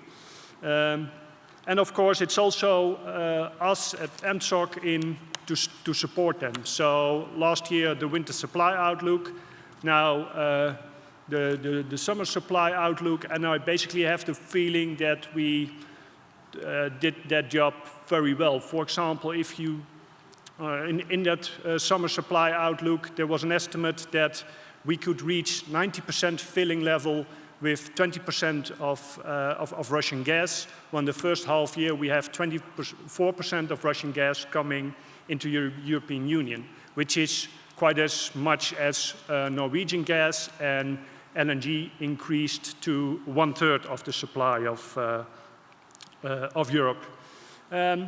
Another estimate was that over the whole of summer, 80 BCM of LNG could flow in. My understanding is that basically we're currently at 70% of that in the first half of the summer, but capacities in LNG are, I think, increasing week over week. So the 100% nameplate capacity is increased and optimized. And it's also with those new figures that ENTSOG is working on the picture for the coming winter, and of course we are closely aligning with the Commission. And I think it's not only helpful for the Commission and ENTSOG, but also those figures that are aligned across the borders make it easier for governments to make a picture on their situation. And I call out for also the TSOs and the government to exchange on a bilateral, trilateral basis what they can expect from each other. And I think, as was I mentioned for the Commission, is a bit the same what national governments did, I think. They were in time with the storage regulation because it's in the same time implemented as the European regulation. If I look to the Netherlands, we get a lot of support in getting the FSRUs in with guarantees, with shorter permitting periods, so all the help is there. So I think basically, on a very positive note, everybody is doing their utmost. Unfortunately, at the moment, the situation is getting more and more critical, also meaning less popular measures to take by the governments. So both Germany and the Netherlands, for example, decide to allow coal-fired power plants to play a bigger role again, where they were restricted in the past. And if I look at the triangle of security of supply, affordability, and sustainability, I think it's the good step to take. And there was even one very vocal sustainability advocate in the Netherlands that say it's the right step to take at this moment for the coming winters. So I think everybody is on the same page.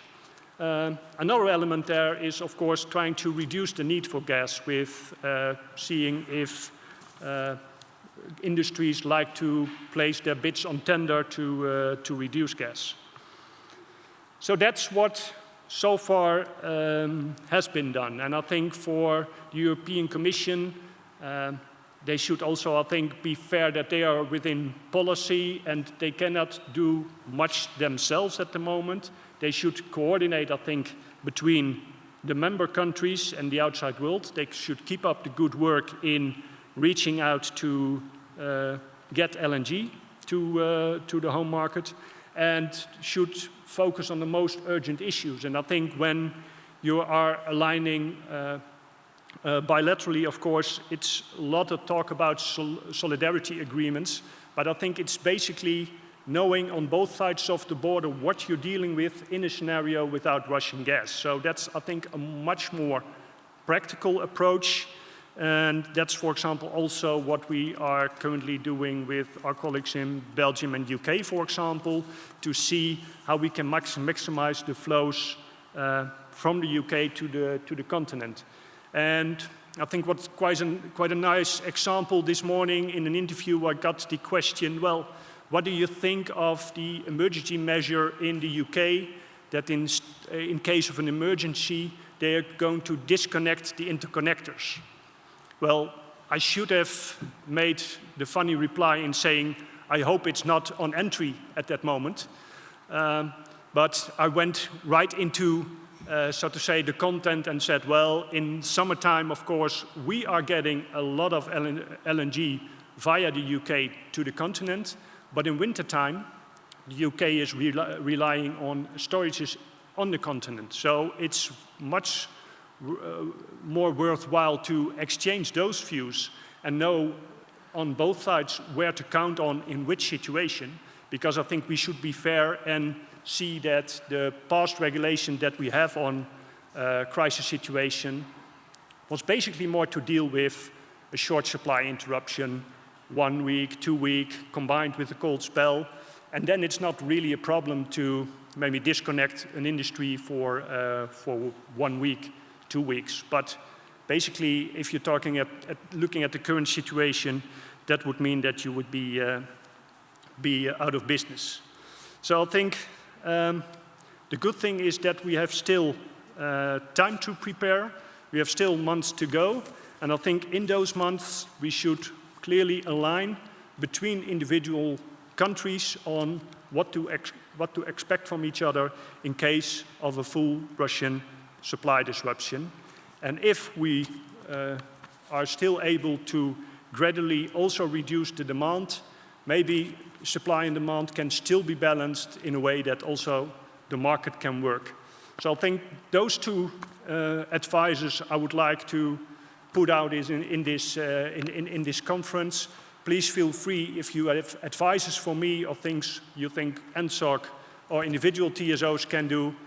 Please, let's talk at the drinks. Thank you very much.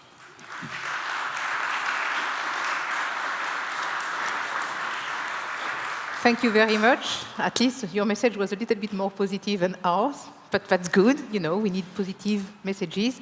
Just wondering, is there any question?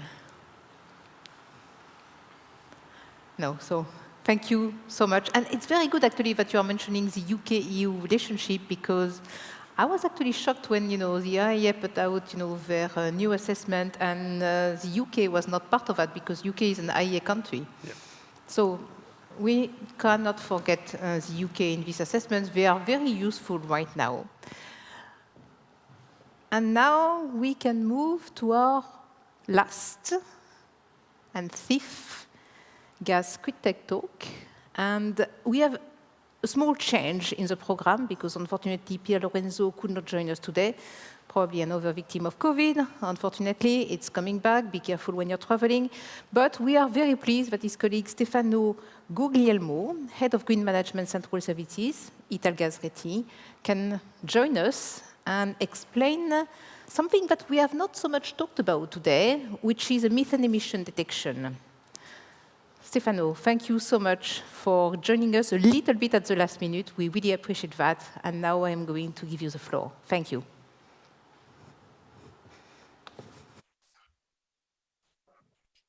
Thank you to you. Well, do you hear me correctly? I hope so. So I want just to try to introduce the Italgas way to tackle the methane emission challenge, and to talk about why it's so important for us to do something that in this context of energy in Europe. So if I go to the next slide, we can talk about our goal, our challenge, and what is really important for us. It's not to really focus only on safety, that is our first thing every day, but it's try to understand that if you want to think about the role of gases in the energy transition, and it's not, we cannot talk about the conventional gas value chain, but we have to think more wider. You have to consider that now we are to talk about an environment, an ecosystem in which the gas is included in the energy scenario of Europe. We have to think about the upstream, downstream, and also the final clients that is connected with our grid, and how we can do better and better every day in terms of safety, in terms of continuity of the service, and also in terms of the impact on our environment that is strictly connected with something else. Because if you do our work in a more efficient way, the first thing we can do is to reduce the methane emission, so reduce the methane losses from our network. It's a key point. So in this slide, we can show some numbers of our strategic plan that talk about reduction of emission in the whole activity on natural gas, but it's also focused on reducing the consumption of gas. In this term, I could say that the methane we use to in the plant to work with gases in the compression. So the heating, it's also an important way to we have to reducing this consumption and be more efficient in the whole scenario. Also because if we think that in our network in next year we can have more inlet point, because we can talk about biomethane, we can talk about hydrogen, and if you inlet these gases from some points of our network, the most important thing is not to lose this precious gas we have, and to take the best advantage of this evolution of the gas sector. So in this scenario, what we can do in concrete? The first important things we can do, and we are talking today about that, is tackle methane emission using an innovative and a breakthrough technology that is the cavity range spectroscopy provided by Picaro. And we choose this type of technology to join this level 5 years ago.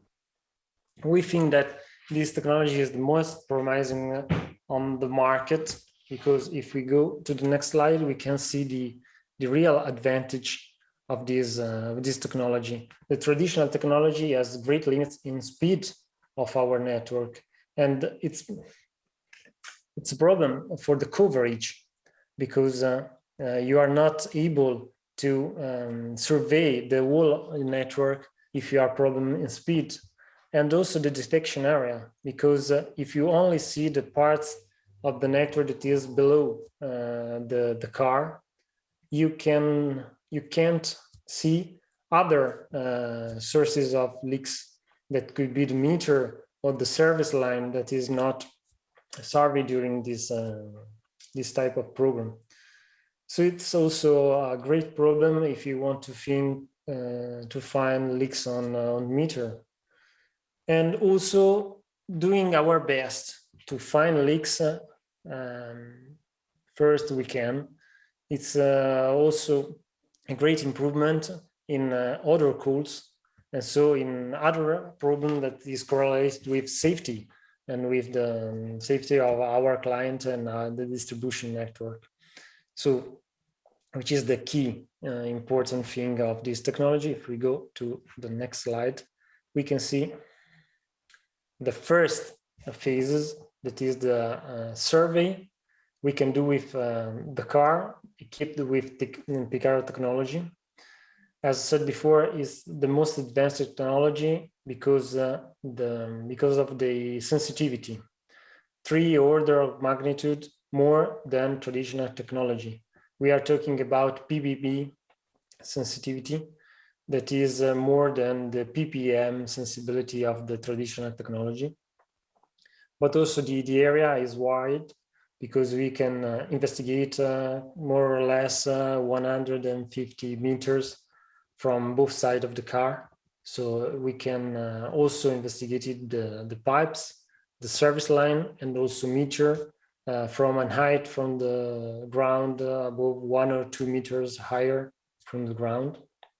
So also the aerial part of the service line could be investigated. And to do this, we have a strong, solid protocol that allow us to drive along the network 6 times in 2 different nights. So we can be sure that the data we collected is consistent. and doing analysis of this data and try to better evaluate this. We can do with machine learning, try to analyze the risk of each signal we underlined, and also to prioritize what we can do in the second phases. That if we go to the next slide, we can see that using the same type of technology with portable devices, our technician could walk along the signal that comes from the survey and try to localize precisely the leaks. So it's allow us to do our best to fix the leaks as fast as we can. So we also use strong SLA in repairing time of these leaks, just to reduce the emission time of the leaks we find with the survey and with this type of investigation. We also use a boat to do the same things on Venice, on the underwater pipeline, just to cover the whole network of Italgas once a year.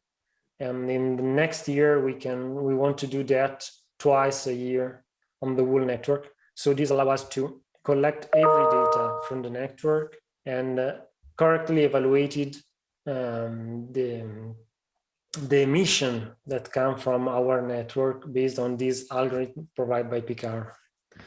If we go to the next slide, we can see also the area, as I said, that Picaro covers.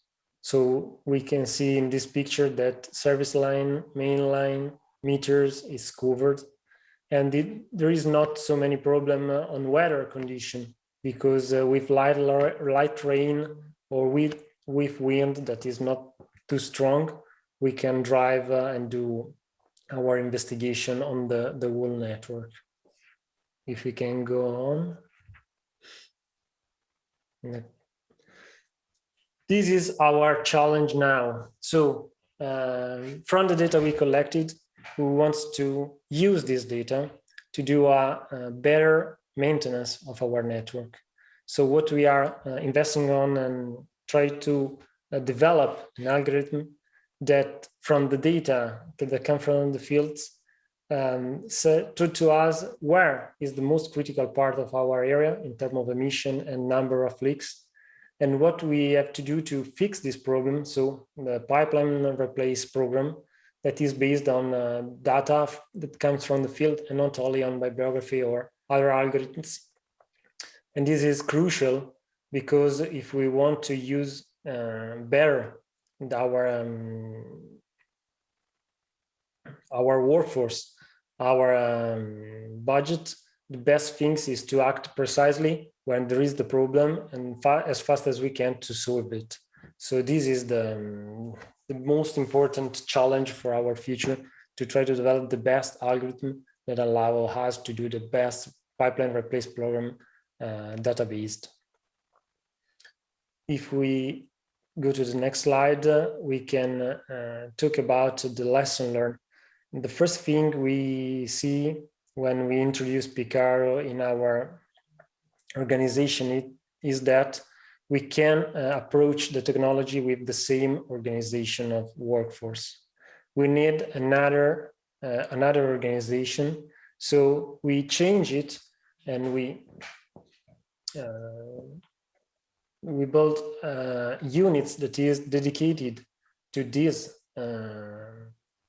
survey, to this emission calculation and program, just to focus on that. Because if you think that more or less 800 people are involved in this process during the year, if we think about technician, technical employees, and our supplier. So it's a large number of people and need a strong organization to better do this every year. Another thing we understand is that to be more efficient, we have to build strong program to understand where it's important to start and to concentrate our fleet, our workforce on our network. also to prioritize the driving area and be the best as we can in quality control of the data, and so implement also the algorithm that is based on this data. And also try to prioritize the investigation with portable devices on the LISA, the indication that is more critical in terms of emission and also safety reason. So it's a great important thing is just to have in the headquarters a unit dedicated to this aspect. Also, because as we said, we want to go through a proactive maintenance program.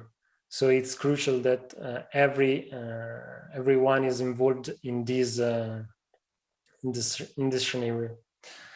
Another thing that the one that I want to say is that now Italgas is the greatest client of Picarro technology in the world. So we have the largest fleet and number of backpack. These allow us to work with Picarro to promote this technology in Europe and also to do better and better in the algorithm developing and also in how to use this to be compliant to the OGMP standard, to the European regulation. And what we want to do in our future is also to share our knowledge in advice or our advisory to other DSO in Europe, just to join this type of technology and see the benefits that could gain using this type of technology. Also in the scenario that is like this. Just to end the presentation, the other thing that I think it's important to say is that Italgas joined this, if you go to the next slide, joined this challenge from the beginning.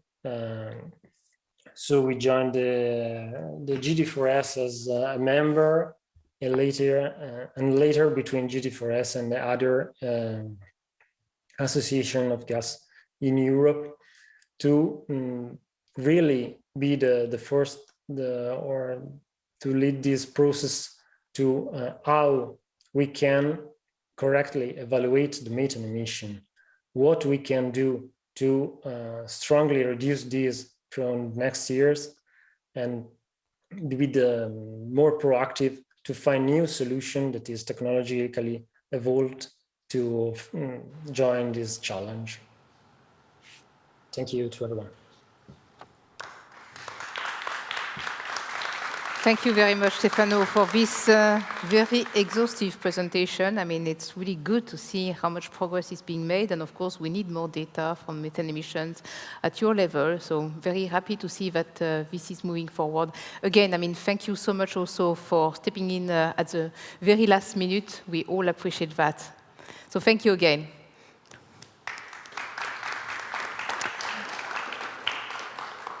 We are now moving to our last session, which is about sector integration and the role for gas infrastructure in the decarbonisation of the EU economy. 5 panelists, most of them are here. Just a warning, it's pretty hot here, so if you want to drop the jacket, I am not going to mind. Just, you know, it's really hot. So you can. So I would very much like, yes, you can also, if you are sitting here, I don't mind. We all recognize that this is hot. So I would like to ask Joachim, Joachim Balke from DG NR, Julia Kenchian from EBA, the European Biogas Association, Thierry Leperc from HYDIL, and Nico Bosniak from OGE and European Hydrogen Backbone to join me on stage. Sit as you wish. I'm going to, that's my seat, that's the one I'm taking. And hopefully, yes, we have Camille online. Hello, Camille, can you hear us? Hello, Anne-Sophie, very well, thank you. Excellent. And sorry for not being with you all. That's fine. I mean, you are here virtually, so this is really great, Yes. and we are happy that you can join us, because we are going to have a very interesting last session. We've been talking about hydrogen and biomethane pretty much all day, but finally, I mean, we are getting some people who are actually producing the stuff. So, Julia, very nice to see you here. Thierry, same thing. I mean, you guys will be able to tell us a little bit more about that substance that we are going to get into the gas grid. And of course, we are very happy to have a representative of DGNR with us. Nico, hey, long time no see. Good to see you. Talking again about the hydrogen backbone.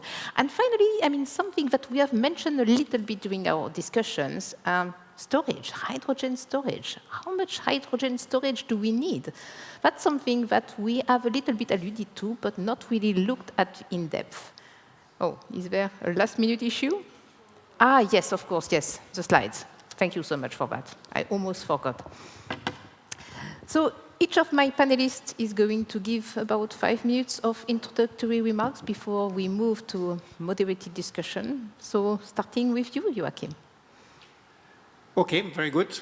Can you hear me? Yes, perfect. Excellent. Thank you so much. Thanks a lot for the invitation. I'm happy to be here on this panel at this late afternoon hour. I'm probably the one, I'm certainly the one on this panel who's not producing any hydrogen. So that's why I try to be relatively short in my introduction. And I just want to say a few words on where we're coming from the Commission side, because I'm sure that we're all interested mainly in hearing what's happening on the ground.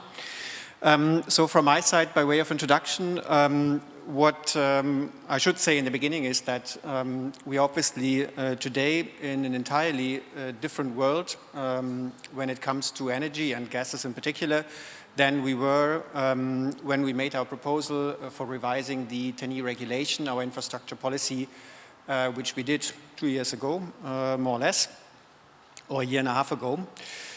Because obviously we're now in a situation where security of supply tops the agenda. And we've tried to address this in our repower communication. But I think the key message that I want to give here right from the start is that in terms of the main orientations of our energy infrastructure policy, in particular also as regards gases, we think very much that in spite of this new world, the orientations hold that we gave in our proposal and that were adopted in the final 10E regulation. What has perhaps changed is the urgency with which we need to move forward on, in particular, also, of course, on hydrogen, which is the topic of this discussion. Now, in the repower plan, basically, we gave two answers, two ways forward in terms of how we should address these this supply crisis, let's say, which is looming, I think, in natural gas. One is to push the diversification of natural gas supply even further in the very short term. And the second one is indeed to accelerate the development of alternatives, meaning in particular hydrogen, but also biogas. Now, on the first point, on pushing diversification further, we've done, with the help of ENTSOG, some of the colleagues are here, we've done an assessment on where our natural gas infrastructure stands today, in how far it allows us today to actually supply Europe in the absence of our main natural gas supplier, which is what we might very well be facing very soon. And the answer is pretty well. So a few elements we did identify in terms of infrastructure which are missing. Member states are on it, some LNG terminals in particular. But in general, the outcome is that what the current natural gas grid, current and supplemented by those projects which are coming on this year, I should add directly in brackets, what it does already remarkably well is actually allow us to deal with security of supply and even to deal with supply cuts from Russia in a manner that is basically underpinned by solidarity between member states. So, I mean, that is, of course, a key function of the current gas grid. And we think, and I think that's very important to say, that we are actually quite well placed for that. Now, that's the first part of the message. The second part is then, how does it look with the development of those alternatives on the side of molecules, so hydrogen and biogas? and how does it look with the infrastructure for that? Now, on this, first of all, clean gases are, in our view, an important supplement to electrification. I think we do have to say very clearly that electrification does remain a key vector of any decarbonization of our economy. The first one, to be honest, and I think we have to say that, but it's not the only one. The development of clean gas alternatives is a necessary complement to that. Now, for the infrastructure, this should, of course, be driven by how we see demand and supply for hydrogen and biogas developing. And here, in the Repower communication, we've actually put forward quite ambitious targets in terms of the consumption that we see for hydrogen. As you know, 10 plus 10 million tons, so 10 million domestic, 10 million imports. That already points to the fact that for hydrogen, we do see an important role for imports also. It's not exclusively about EU internal infrastructure. And then for biogas, the famous 35 BCM that we put forward to replace a part of our Russian gas imports. And of course, if we want to consume these amounts, we will need to bring them from where they're produced to the consumption centers. And that raises the question, which I believe is the one that we want to discuss here. I mean, is there a role for the gas grid that we have today in these challenges? And if we look at what we've proposed and what has come into force actually last week in the new 10E, I think our answer is yes, there is a role, because for hydrogen, we have now a new hydrogen category in the new 10E, which we hope to populate with good projects over the next years. And the reason for this is that clearly with the type of demand which we think will have to be satisfied, there will be certainly a stage where demand and supply will be both sort of locally concentrated, but we will come to a situation where you will need to transport hydrogen in bulk over longer distances. And as I said, then increasingly also from third countries. And that is why we've taken that up as a new category in the 10E, because we think that some of this transport will be also cross-border. And we think that potentially this can grow into something like a more integrated grid. Now, the other element is biogas. Here we have a new category, the smart gas grid category, which is specifically supposed to address what we think is going to be the infrastructure challenge for biogas, namely that we will have, as we have already today, of course, locally produced biogas, but again, we will have it in amounts which will require, at least in some cases, that this is no more produced locally, but it's actually pushed upwards in the grid, and it's then transported and traded, also potentially across borders, for the same reason that demand and supply won't always coincide geographically. So that's why the smart gas grid category tries to address specifically the needs here, basically to allow gas to flow basically against the current direction of flow in the grids, and to manage this system, which will be more complex. Last point. Now, the key challenge, I think, in going forward with having an infrastructure planning for such type of gas grids is that we will have to think it more and more in a sort of system integration logic. This is, by the way, the reason why we've also integrated the categories of electrolyzers in the new 10E, because we think this is specifically the type of assets which will be basically at the crossroads between the future hydrogen and electricity grids.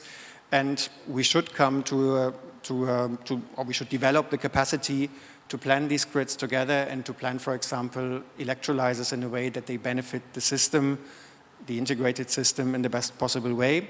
Now, that's not easy. We will have to develop this planning process. We will have to develop the methodologies which will allow us to choose the right projects.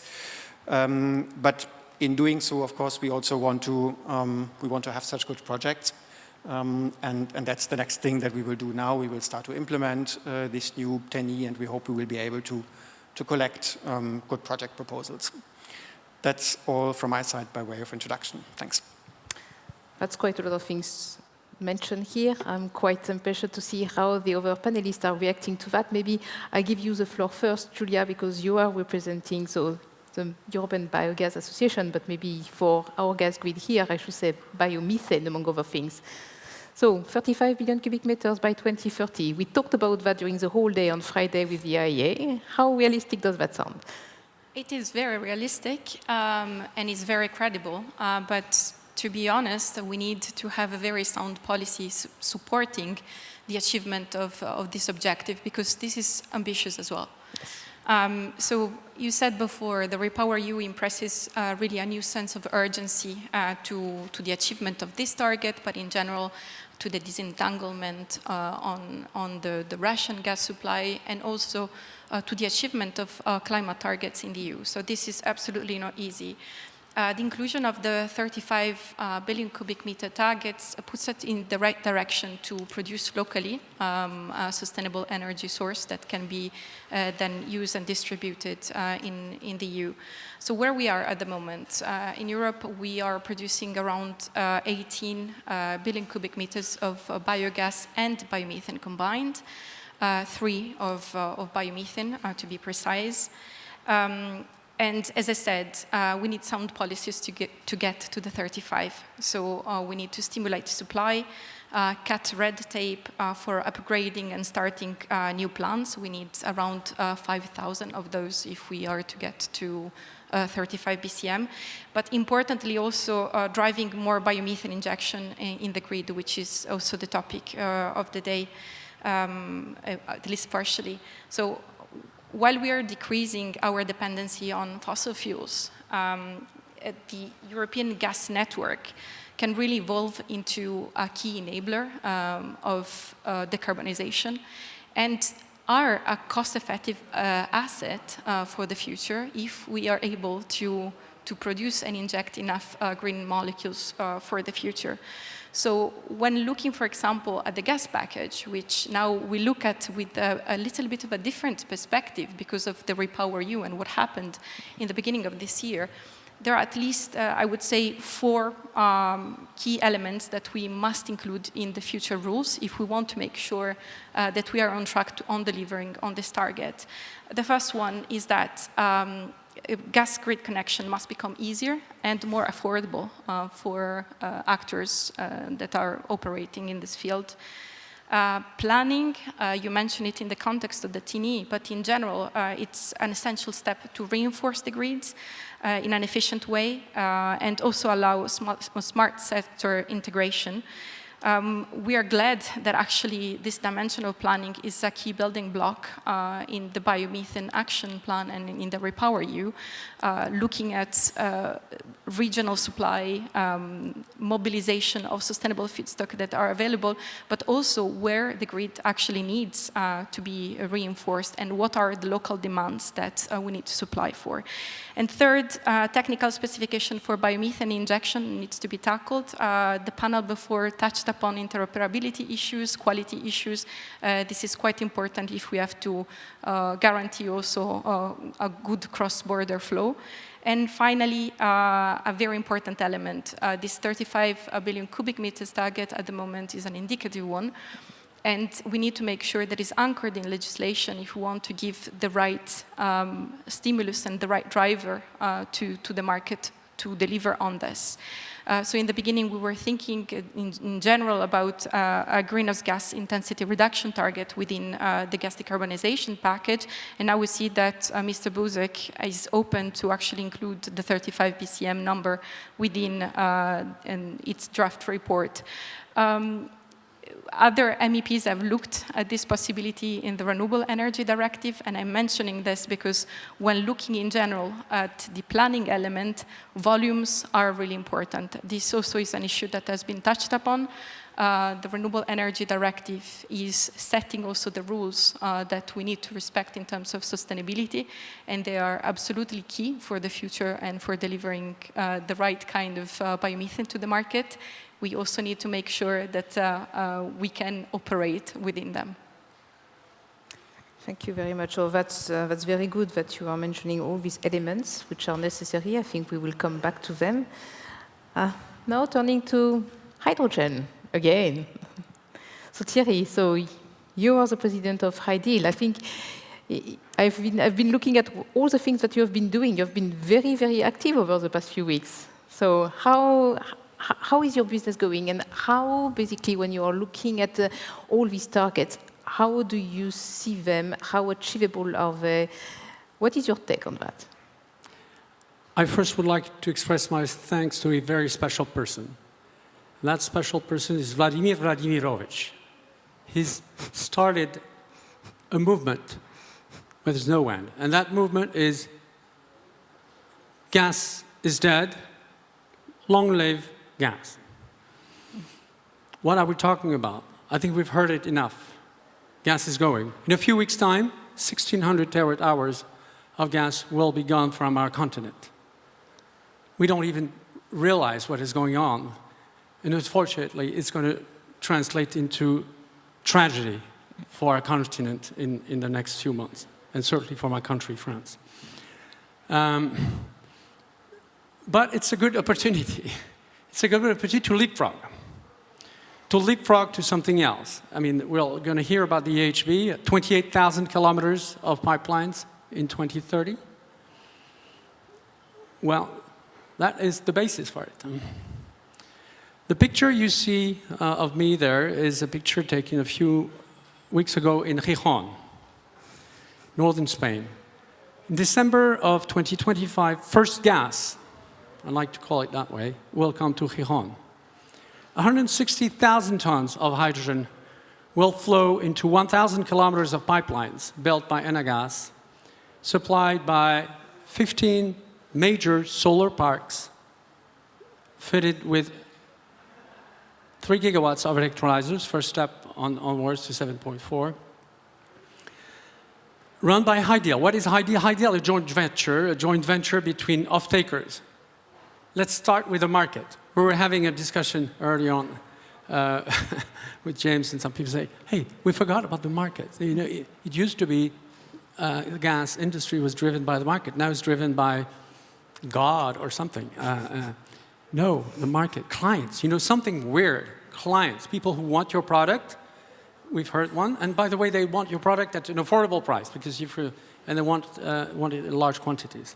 This is what we've done with Ideal. We started with customers. Actually, customers own 50% of the company. So it's a customer-driven company. And it's designed to cost. What do they want? They want, well, the good news is that they're ready to pay a decent amount of money over 20 years, 20-year contracts. How do you build infrastructures?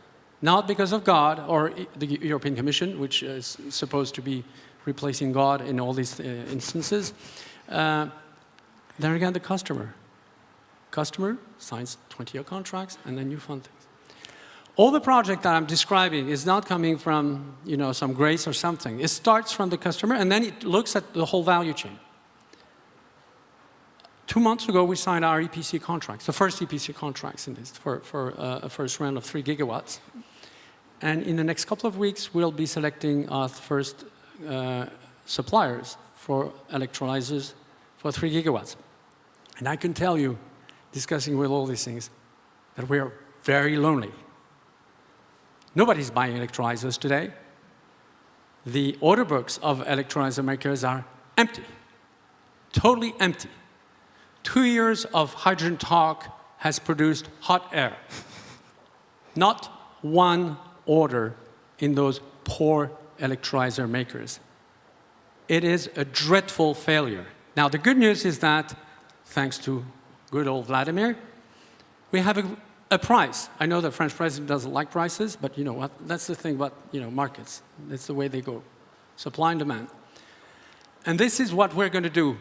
It's a 330,000 ton project, bringing together the whole value chain, but it's just the first step of it. A couple of weeks ago, I was for the second time at the invitation of the Mauritanian government, and we just signed a framework agreement with them. And we're going to launch the pre-feasibility study for the supply of 5 million tons by 2030. Because we've heard the European Commission. I mean, some people are saying these guys were, drunk when they said 20 million tons. We take it seriously. We say, hey, you know what? We're going to make sure that it happens. Well, in order for this to happen in 7.5 years, By the way, €500 billion of final investment decisions need to be made in the next 24 months. This is what it takes. So yes, we have this unique opportunity, and what we need to have is, call that a Marshall Plan or something. This is a war. A war has been declared on us. And when the war was declared on the US, it started from 30 planes built per month in 1940 to 3,000 planes built in March 1944. We're in a situation like that. We need to mobilize the whole industry. As far as we're concerned at High Deal, we have an ambition, very big ambition, 10 million tons by 2030 and 100 by 2035. Why? Because we need to supply what is dreadfully needed right now by customers around. And it's not just industry, it's mobility. We're launching a major mobility program in Asturias with the Asturias government and the whole value chain. Why? Because if you have very cheap hydrogen, well, you know, the TCO of a fuel cell truck is lower than a diesel truck. When? Now. Same thing with power to gas to power to maintain that holy grail of power, which is dispatchable power. So yes, we have a unique opportunity, and I think it's time for the gas industry to wake up to that unique opportunity. I've heard that the gas industry is what I heard, slow, conservative, etc. Well, I don't think it was that way all the time. I think in the beginning, you guys were conquerors. You were bold. You built things. At one point, people said, the gas is coming. It's like, holy grail. Now, let's do the same thing with hydrogen is coming with the gas people. Okay, well, we have a gas person sitting next to you, and he's working on making sure that the European hydrogen backbone is ready. So which version are we talking about now, the 3.0? I didn't hear you. What did you say? I'm sorry. Sorry. Oh, my joke completely destroyed. Okay, now I heard you. Okay, yeah. Well, how do you go on after this intervention? But build your thing. Yeah, that's right. Build the pipelines. I mean, he wants the pipelines to be built. That's the only thing that you need to do. Indeed, European Hydrogen version 3.0. That's the motto here. I did bring one slide. No worries, not a lot of text.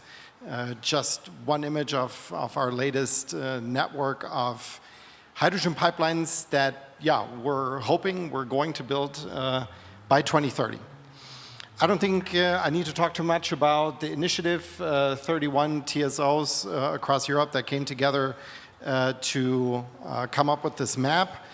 This is the second update of the original version, 28,000 kilometers of hydrogen pipeline, most of it repurposed from current gas pipelines into hydrogen pipelines, and a smaller part newly built. Now, what's special about this new update here is that we've taken into consideration the REPowerEU efforts that we've already heard about. So this map is, or this network of pipelines is fully able to transport this very, very large number of 20 million tons of renewable low-carbon hydrogen. It'll be split up in 10 million of imported hydrogen and about 10 million of domestically produced hydrogen. Now you see 5 import corridors here, numbered or lettered A through E. These corridors are able to handle these 10 million tons, or just about 330 terawatt hours of hydrogen that is, as you just said, Terry, desperately needed in order to diversify the European economy and to go ahead and fulfill the decarbonisation targets that we're looking for. So, what do we need for this? I like what you were talking about beforehand, Mr. Balka, about urgency. I don't think we could put it any more urgent than you just did, Thierry, but the situation really is very urgent. We need the political and regulatory facilitating of getting this built. We need sort of the political go-ahead from the European Union to say, build this network, go ahead and do it now. And we need, when we talk about the gas package, we need the right framework to do this. So I kind of like to talk about the relay race, you know, whenever it comes to the gas package, because we're currently in a transition, you know, we're handing over the baton from the gas industry to the hydrogen industry. But then the gas package comes along and tells us, well, I'm sorry, you have to get your new start right, so you have to go back to the starting blocks. You know, you can't just hand it over. But if we're talking about urgency, you know, about, you know, speeding up to 2030, even faster than before, it's not efficient to go back to the starting blocks. We have to hand over the baton as fast and efficiently as possible. And that's not currently, you know, what we're seeing from the TSO side. We're seeing that goals are being driven higher, but we're not seeing the framework that enables us to do this real fast. And the second point that I want to make here, and that is about financing, which is you know, part about the political and regulatory framework. I don't think it's a problem of the funds, you know. We're able to invest. It is a question of what does the framework look like in order to re-earn these investments, you know. That really is a problem. We've heard it before. Pipeline business is a long-term business. So, you know, we invest up front and then we charge customers over a long time in order to recoup our investments. And if there's no clear pathway on how to recoup them, it's really difficult for us to make this decision. And the last point is, again, it's about permitting, it's about planning. We can also not afford to go, you know, into long-term and very complicated iterations of, you know, how to plan and how to go ahead to build things. We need to act fast. You know, an average pipeline takes about 7 years, and that's not because the building takes so long, but because of the planning and the permitting that takes so long. And, you know, that's basically what Chair just said. In 24 months, we need the go-ahead in order to build all these pipelines by 2030. So I cannot stress this enough. Urgency is the word of the moment. We really need to go ahead and get going in order to build these pipelines and have the infrastructure ready in order to, you know, connect supply and demand. So that's very interesting, but I think we are forgetting a little bit of the infrastructure here, something which may be actually quite necessary for green hydrogen in particular, and I think this is a good opportunity to give the floor to Camille. Camille. Thank you very much. Thank you very much, Anne-Sophie, and I will try to, in addition to what Nico just said, try to convince Thierry that the gas industry is not necessarily old and conservative, and that we have also a lot of ideas regarding your salt caverns, Camille, lots of them. Sorry? We need your salt caverns, lots of them. So, you know. Yes, I know. That's what I'm going to convince you of, hopefully. And the thing is that, of course, electricity and electrification is a tendency that is absolutely certain. But of course, it also means that storing electrons is not that easy, and therefore power-to-gas issues and hydrogen can be, of course, very useful. And in this, underground hydrogen storage can be also very helpful, not only to the hydrogen system, but also to the electricity system. And this is what I'd like to say in a few minutes. For us, it's important for both sectors. And of course, both are linked, and they will be even more interlinked in the future than they've been in the past, the hydrogen or the gas infrastructure system and the electricity one, because we will need even more to do this shift that the Commission has recently aimed for, which is a shift for a massive speed up and scale up in renewable energy in power generation, industry, buildings and transport. This is an ambition that we definitely support. It's unprecedented, and it should also trigger unprecedented investment, and including in UHS, to allow better use of the electricity grid and to make the better use also of the renewable capacity that we will build specifically in Europe.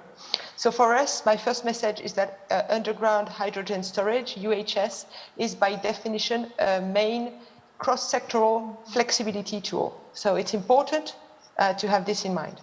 It's important for the hydrogen value chain because it will provide some services for the value chain in hydrogen, both in the short term and in the medium to long term.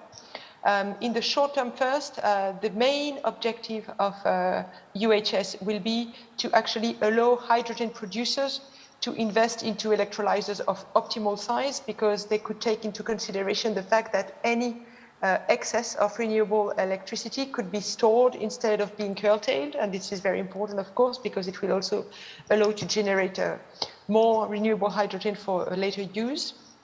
And also this service of storage can be provided on different time scales. It can even be on an hourly basis, as mentioned in the so famous in Brussels additionality principle. And finally, hydrogen suppliers will also provide a backup to the end user market through the storage. So it's important that also the supply of hydrogen will therefore not be disrupted.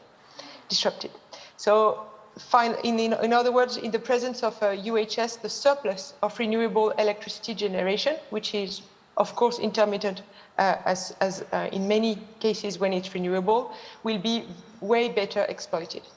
But in the mid to long term, it will also, of course, allow at a very large scale storage projects will also allow the hydrogen network that Nico was mentioning to be more efficient in a region, at a regional or at a country level. It's of course important, but it will be in a way a tool to actually provide the security of supply services for hydrogen, which we've been talking so much about in the past few weeks due to the situation and the war in Ukraine. So that's for the hydrogen market. But it's true that UHS will also help the electricity market to function better because it will allow a better use of electricity grid by favoring the consumption during the low price period and providing balancing service to the grid. So this is very important because it will optimize also the green electricity production. And it will also enable the provision of short-term flexibility to the electricity grid to make it more stable. And we know that the stability of the electricity grid is also something very important to mention. And of course, as the gas underground storage today, UHS in the future will also provide seasonal storage of electricity to take into account the fluctuations in the consumption. So to sum it up, my message is that we also need to invest in UHS, not only in the short term to actually make the hydrogen market work better and also function better and be at the appropriate pace we all want to have, but then in the medium term to actually be a complement, an important complement to the electricity market, and the more renewable the electricity market will be, the more hydrogen storage will be needed. Just one last word. It's very important to see that this is not in opposition to the biomethane industry and to what Julia said. So just a final word to definitely support the fact that the 35 BCM objective should be legally binding. So I'm crossing the loop, Anne-Sophie, and back to you.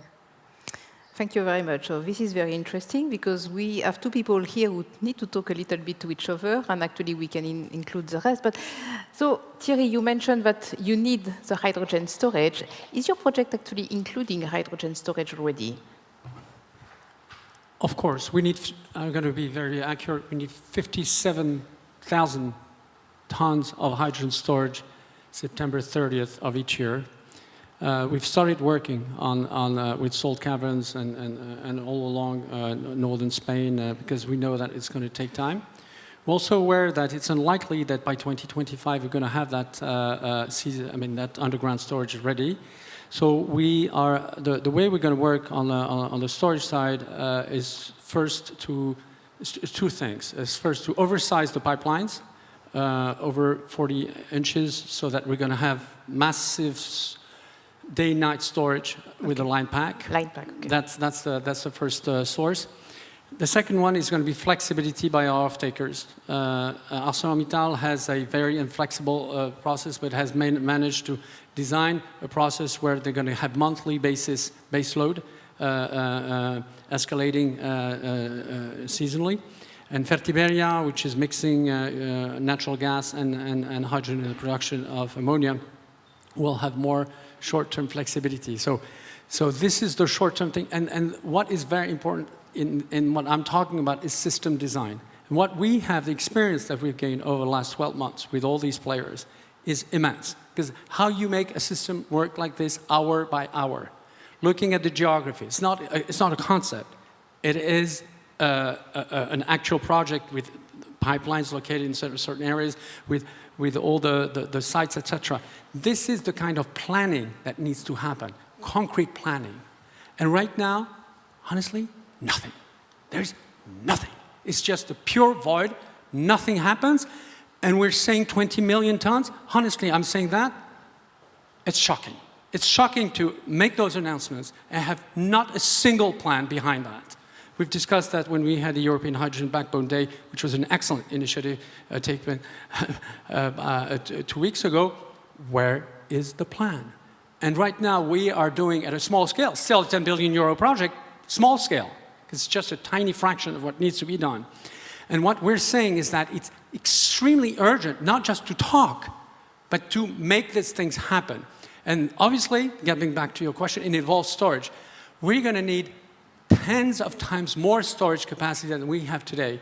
The storage, the salt belt of Northern Europe is going to be the next holy grail. By the way, Camille, if you want to make hundreds of billions, go there. That's where the resource is. So let's think system. Let's make these things happen. And yes, it's complex because all these infrastructures, as was mentioned, take time. All the better to make them happen faster. And what we've seen in the case of Spain is that when you look at transmission along existing pipelines, so you save massively on permitting time. If you're working with customers, off-taking, guaranteeing the off-take, the funding of the infrastructure is guaranteed that way, just the way it has been done for gas infrastructure for the last 50 years. Let's not reinvent the wheel. That's the way it has been done. So let's think system, and it's high time to do it, and obviously storage is a core element of it. So Camille, I mean, we mentioned, of course, the storage, the salt caverns, which, I mean, we know salt caverns, that's a very good thing for hydrogen. We know it can work. We're not so sure about depleted gas fields. We are absolutely not sure about aquifers. So is there going to be enough, basically, and I will also come back to Nico after that,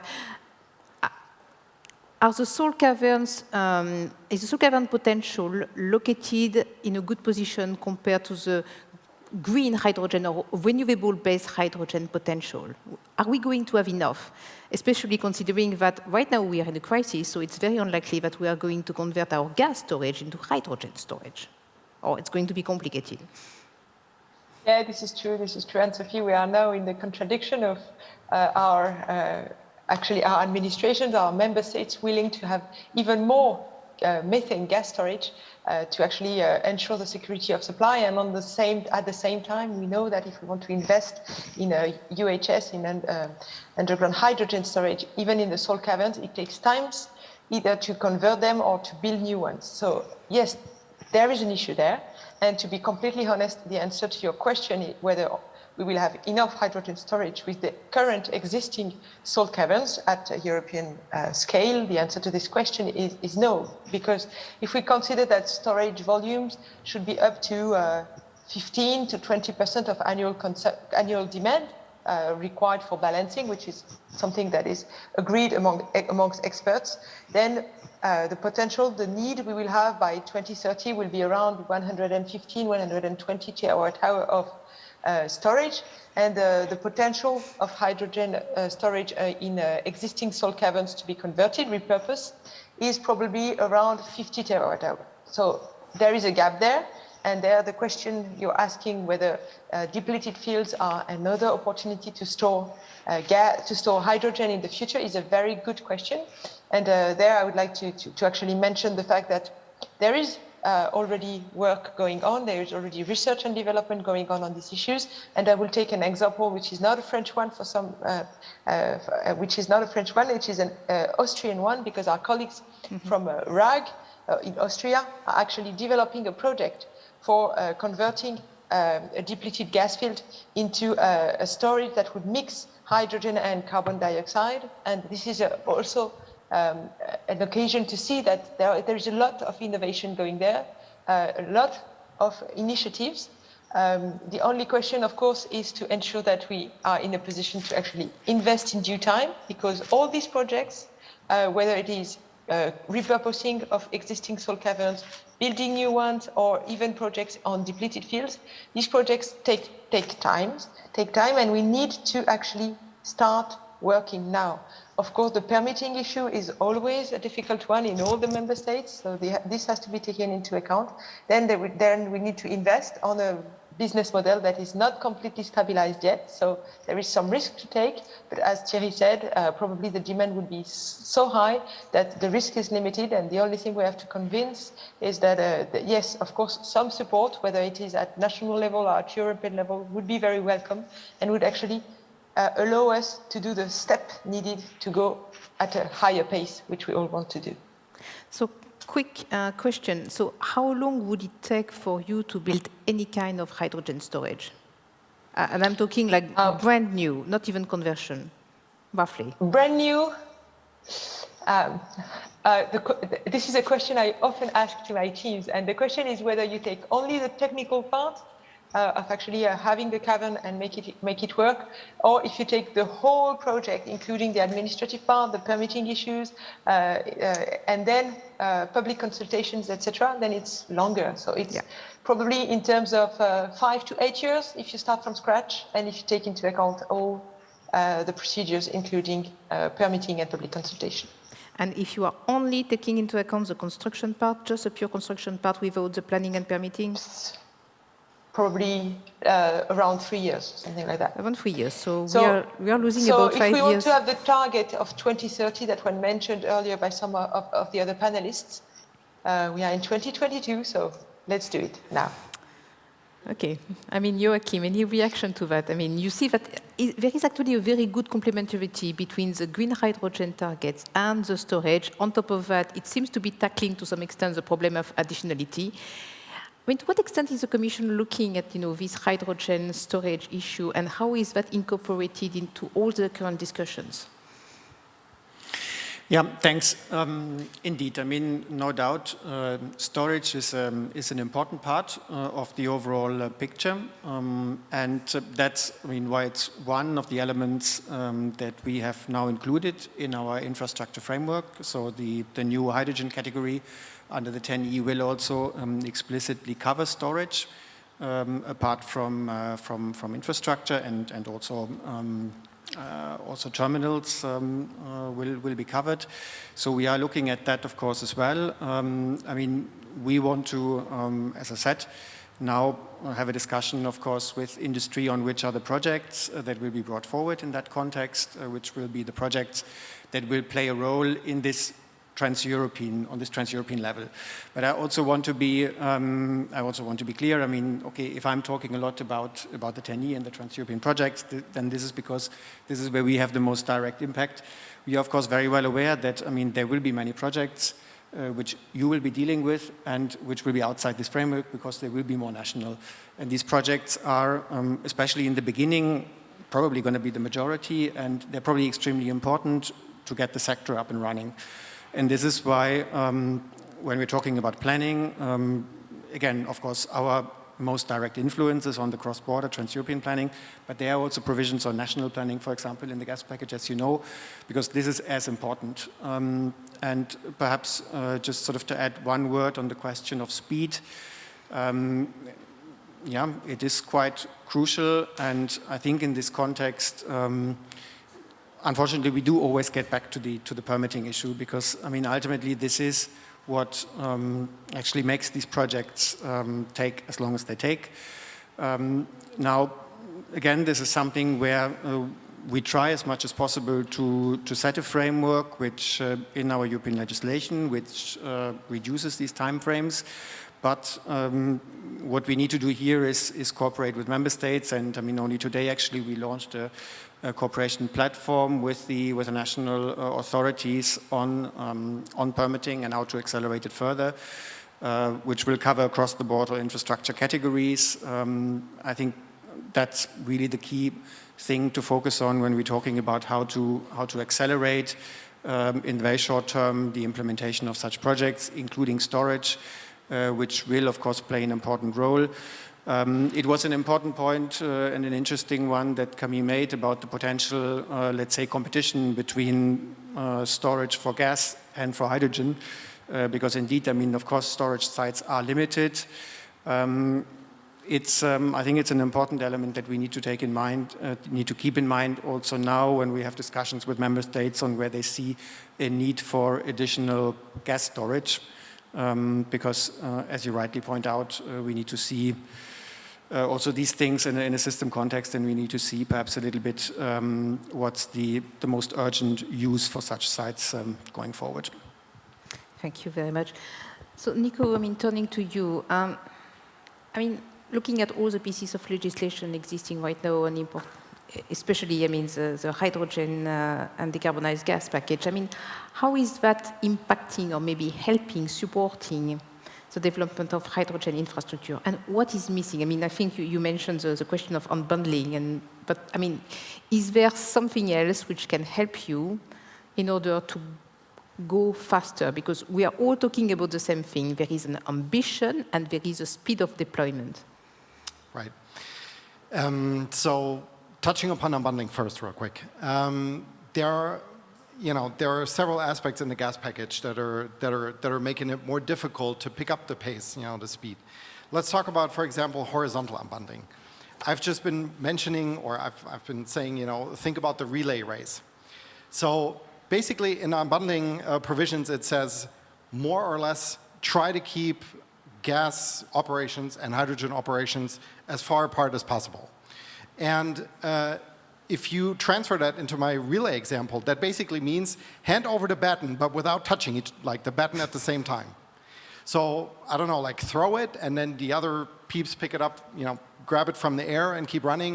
I'm just saying, if you want a speedy transition, I think there is a lot of efficiency and effectiveness to be gained from having, as in a TSO, both of these divisions, work together. And that's just one example where I think we can improve on the framework that will enable speed.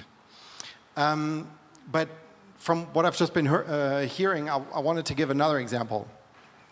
Yes, permitting and planning does take time. While the planning aspect is, of course, with us, the TSOs, the permitting is with the state. And I do appreciate the fact that there is a difference if you're on a national level or on an international or European level between several countries.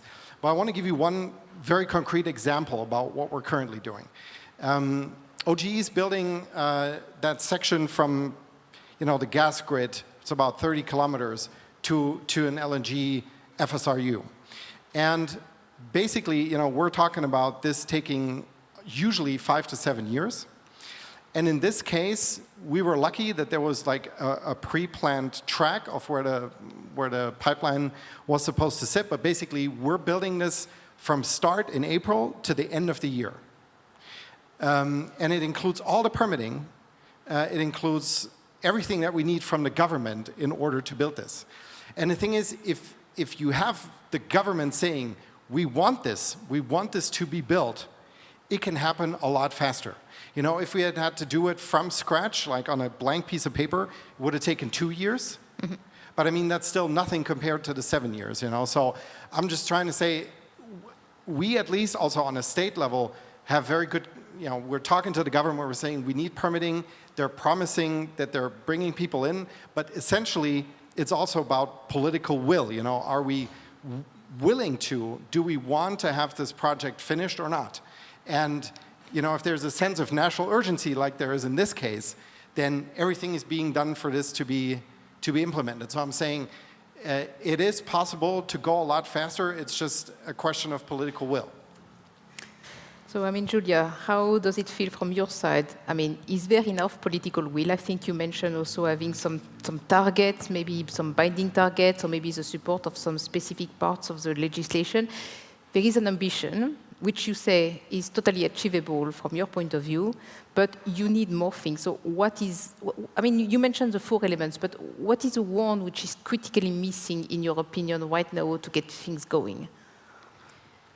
Well, I would say that connecting the dots is it's the element that we need to really get our hands on and started working on.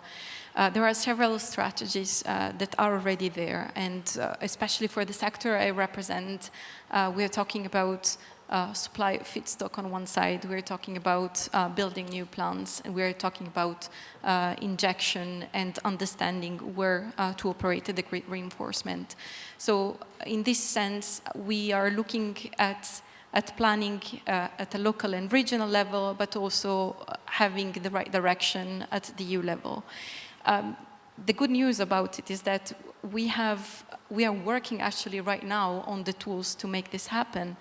And we see that on the gas decarbonisation package, there are really good steps forward. The right to inject, for example, it's a great start. And we see now that also in the Parliament, there are some of the elements that were mentioned within the REPowerEU and the biomethane action plan that are taken on board by the rapporteurs. So this is a very encouraging step. Again, we're talking about urgency.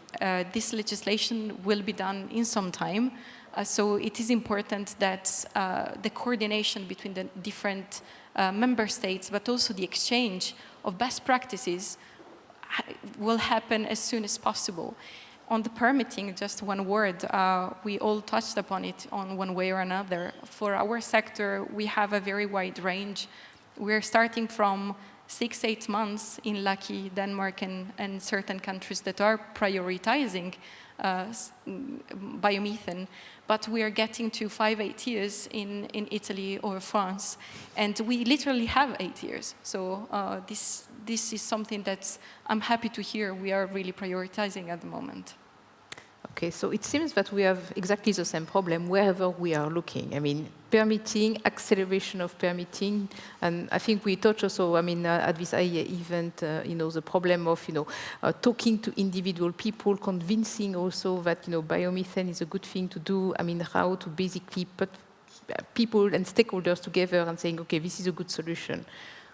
Yeah, we are talking about a decentralized solution that has a great impact on communities locally, and therefore also the social perception is an important part that we need to tackle and we need to address. Yeah, but at least, I mean, the good thing about biomethane is that it can be injected into a grid which already exists, but you don't have to transform. It's just the same molecule. Yes, absolutely. So we're talking about something local that can help to the overall system and the centralization as well, and can be rolled out now. So we have already some. We just need to go faster. Thierry, I just wanted to come back to you because, I mean, what you said was particularly interesting with your experience. So basically, you put together a production plan for hydrogen. You went to see some consumers, but how basically did you put the whole business plan together? Because how did you find the consumers which were ready to accept new hydrogen? I mean, were they already consumers of hydrogen, or did you basically look for industrials which were, trying to switch from an existing fossil fuel to something else? It started 6 years ago with Camille. Camille, you see here, yes, was at that time at Tractebel. And we did a 100% renewable design, hour by hour, for a French region. And they did an amazing job. And the answer to how do you have 100% renewables is that you have hydrogen supporting the system. That was designed when I was head of R&D and member of the executive committee of NG 6 years ago. And from then on, we built this whole thing, left NG because the ambitions were not up to the task, to say the least. And 2 years ago, we established high deal ambition. 30 companies across the value chain, from upstream to midstream and downstream, asking the question, how does the system work? We had hundreds of people working for 2 years and coming to a solution and designing high deal ambition, which was ranked by IRENA as the largest hydrogen project, green hydrogen project globally in its report on geopolitics. That was the starting point. And then ArcelorMittal came and say, hey, you know what? This is interesting. 1.5 euro per kilogram, because that's still our target. I'm interested. let's go for it. And that was the starting point. When customers come to you, incoming calls, that's where you know you have a business. And this is where we've started. I would just like to add in 1 minute to say that we're thinking about Europe as an island. It is not. 90% of our hydrogen, well, the European Commission says 50%, it's a good start, but 90% of it will be imported. It will be imported from Africa. Africa is not our enemy. The Mediterranean is not a wall or a graveyard, it's a link. We have 1.5 billion Africans across who are dreaming, and I spend a lot of time there, who are super optimistic about this. In November, we're going to make a presentation to get sponsored, actually paid for by the International Solar Alliance, based in Delhi, 106 countries, and the African Union, President Macky Sall himself, on hydrogen hubs. By the way, they're saying, I don't want Europe immediately. We want to show that Africa shows the way. And I asked, when I was in Nouakchott, to the African representatives, we Europeans need you. We need Africa. We need the help of Africa. And for me, this is another dimension of it. We today are shell-shocked by what is happening in Ukraine. We're forgetting that we have 1.5 billion people who are both a challenge, an immense challenge, and as well an immense opportunity. They're just next door. They're waiting for us. Actually, we should be waiting for them. And so, very strong message. Let's look south. We're having those discussions right now with the European Investment Bank, with many players who look at that as the real story. The real story is how we built bridges across the Mediterranean, hydrogen bridges. But don't you agree that, while we can indeed import hydrogen from Africa, we also need to help African people not only have access to more energy, but also we need to help them decarbonize their own industry. Because I hear about, for example, projects in South Africa. South Africa depends on coal for a large part of its electricity generation. So, we can't just go there, build a green hydrogen plant, get the green hydrogen, and colonize them again. On May 24th, I was in Nouakchott with 500 representatives of the industry. There was one of my board members, but who was not there in his capacity as board member of Hydel. He was there as a representative of ArcelorMittal. And he signed with SNIM, the mining company, iron ore mining company of Mauritania, and the Mauritanian government, an agreement for the construction of a steel plant for 2.5 million tons of steel making.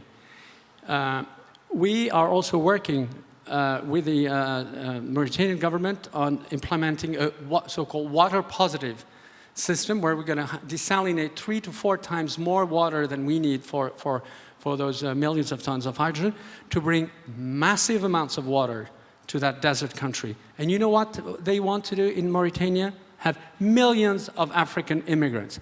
Name one country which is looking forward to saying, I want millions of immigrants. Not immigrants to spend, workers. People who are going to work in those steel plants, in those chemical plants, in these farming areas.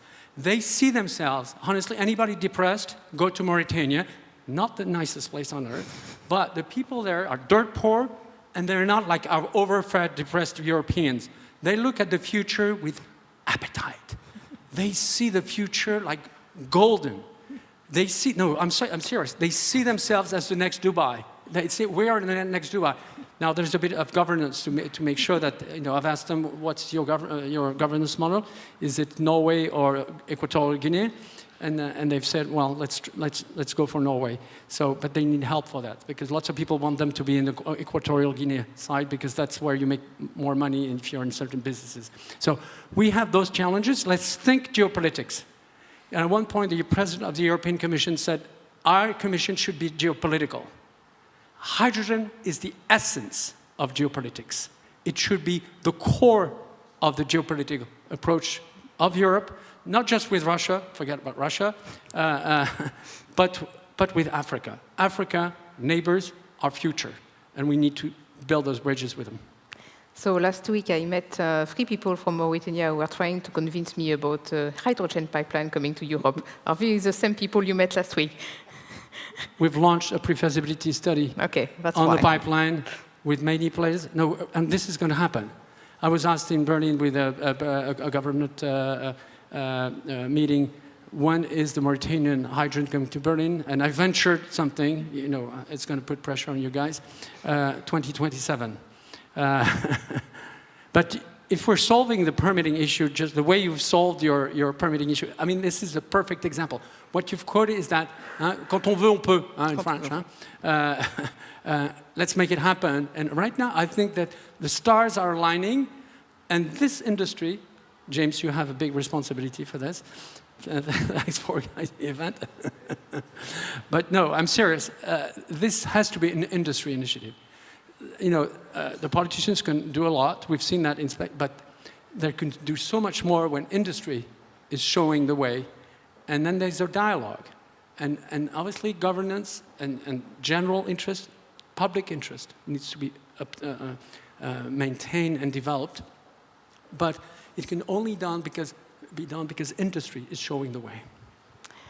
And maybe with some support from the European Commission. So maybe, Joachim, I'm going to give you the floor for the last. I know that we are a little bit over time, but so in his plans, the European Commission also has 10 million tons of hydrogen imports. So you see, I mean, there are countries, neighboring countries, which are ready to export hydrogen to Europe. I think there are a lot of countries which are basically knocking at our doors.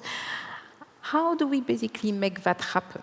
I mean, there was a talk about hydrogen platform. Is that the right way to do that? Or maybe we need to let the industry actually go about it and take the initiative?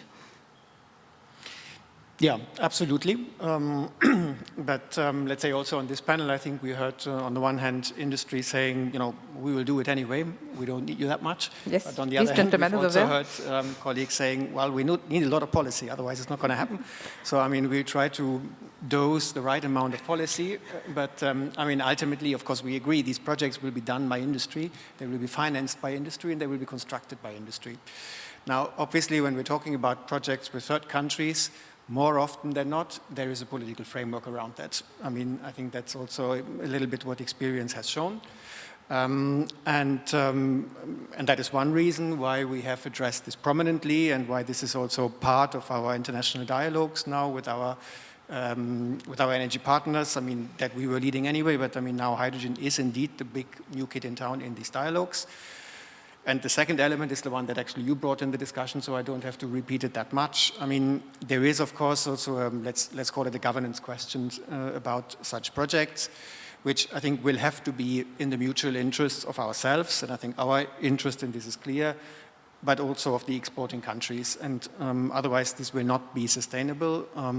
This is why this question of hydrogen partnerships is so important, and that's why it's important, perhaps, not to do it in the way, I hope it's politically correct to say that, but that the DesertTech project was done like 10 years ago, because it didn't happen ultimately. But I think we've learned a lot from that, and I think we understand that we do need to construct these projects in a way that allows the countries from which we want to import the hydrogen to decarbonize at the same time and supply their enormously growing population with clean electricity.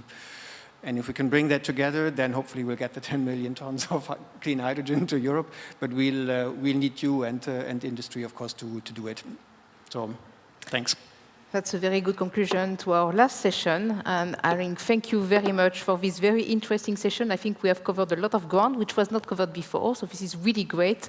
And I know it was a little bit more hydrogen than biomethane, but thank you, Julia, because, I mean, I think your contribution was great. And Camille, I mean, thank you so much for joining us online. It was great to have you. I think you have highlighted also the importance of storage, which we need to talk more about, because this is really the key missing piece between our friend over there who is promoting green hydrogen and the hydrogen backbone, which needs to look at all these places where we can have green hydrogen production, but that we will need this flexibility on a seasonal basis and also to support the green hydrogen production. So I think they deserve a big round of applause.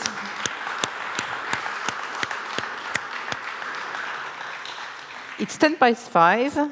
I think this is the end of the day for me, and I'm now going to give the floor to the 3 Secretary Generals representing ENTSOG, Eurogas and GIE for their last remarks. Thank you very much. Thank you.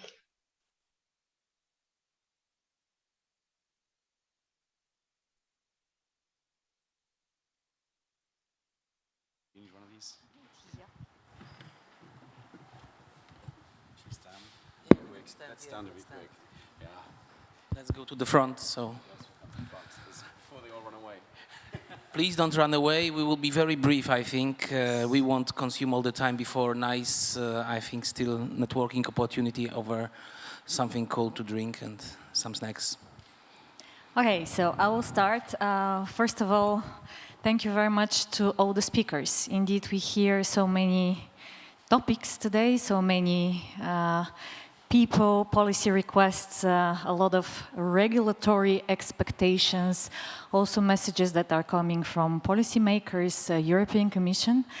So I don't think now is the time really to repeat. We have a very good overview of what is happening nowadays. Yeah, with the crisis, and also to which extent, let's say, the infrastructure that we are representing and we are operating can help and support. And in this perspective, I take the message that on security of supply, indeed, we have to be very mindful and to deal it on the way that we are kind of really having all the efforts with the weekly, let's say, cooperative measures that we are taking towards the members that we are having. Indeed, what is also very positive is that there is a lot of efforts and that we are fully committed to deliver to decarbonization processes and also Fit for 55. The other good message is indeed that the infrastructure that we are operating can handle together the security of supply, but also is very much able to deliver to the decarbonization process. And in the short term, what is the most important is indeed that we need to have a different supplies, diversification of routes, of course. In long term, there is this message that we mentioned in relation to the long-term contracts, which are needed for LNG, and basically for the investments that needs to solve all the bottlenecks. So a very timely event with a lot of also positive conclusions, nevertheless, the situation that we are finding ourselves. But most of all, at the end, I would like to thank to my dear colleagues Piotr Kusz and James Watson to this grateful cooperation, but as well also to the teams, the communication teams and the teams of GIE, Eurogas and ENTSOG as well. So please, big applause to Gabriel, to Carmel. Carmel and Gabriel. Yes. Yeah, thank you, team. Brona, Kathleen, thank you. Catherine, also to our assistants. Thank you very much, ladies, and thank you guys for the grateful cooperation. Thanks. Thanks, Brona. You want to go next? Yes, Piotr? I will go next. I will leave it to you to finish and close it. Yes, indeed, few lessons learned and takeaways from today. I think the event is very timely. We always have luck for timely events when they coincide with important publications, important things that happen also in the European bubble. But it's also a lesson learned and a homework that we have to cooperate not only on events and discussions, but there is a lot of to do together between different infrastructure businesses, between different areas of value chain, looking from the production through midstream and also for the customers. So the last takeaway also very valid that we have to work also with the markets and with different solutions, transmission, storage, terminals. This is something of crucial importance. And this is also the message to look at the timing. I said wait time, but because we see also the challenges in front of us. We talk a lot of the ambitions, the targets, so you choose the word. We can say two targets, we can say ambitions, but we know that we can achieve them also together, and also planning together wisely, having also the right support from our policymakers, regulators, and from the regulatory solutions they will implement in the coming months that will serve then us for working in the coming years. Saying that, It's not only years, but these are weeks, hours, and I think that the first thing we have to work together is to sort out the issue of security of supply this winter and next winter. So working together to fill in the storage, to manage our systems, to really provide as much as possible support to the policymakers, and also manage the systems in the field so they can really work as long as possible without knowing what will happen in the short future. But remaining positive that we can manage that together, also cooperating. The second thing, we already see that we will need still more diversification, be that LNG, be that indigenous production, be that other sources. And here we are quite also positive that we can make it. There are also evidence that if we have to do it, if we see the goals, if we have the support, it is possible very quickly and very timely to fill in the necessary alternative sources. Of course, not saying about how to buy them on the global market, but it's up to our customers. The infrastructure will be there for you. You can use it.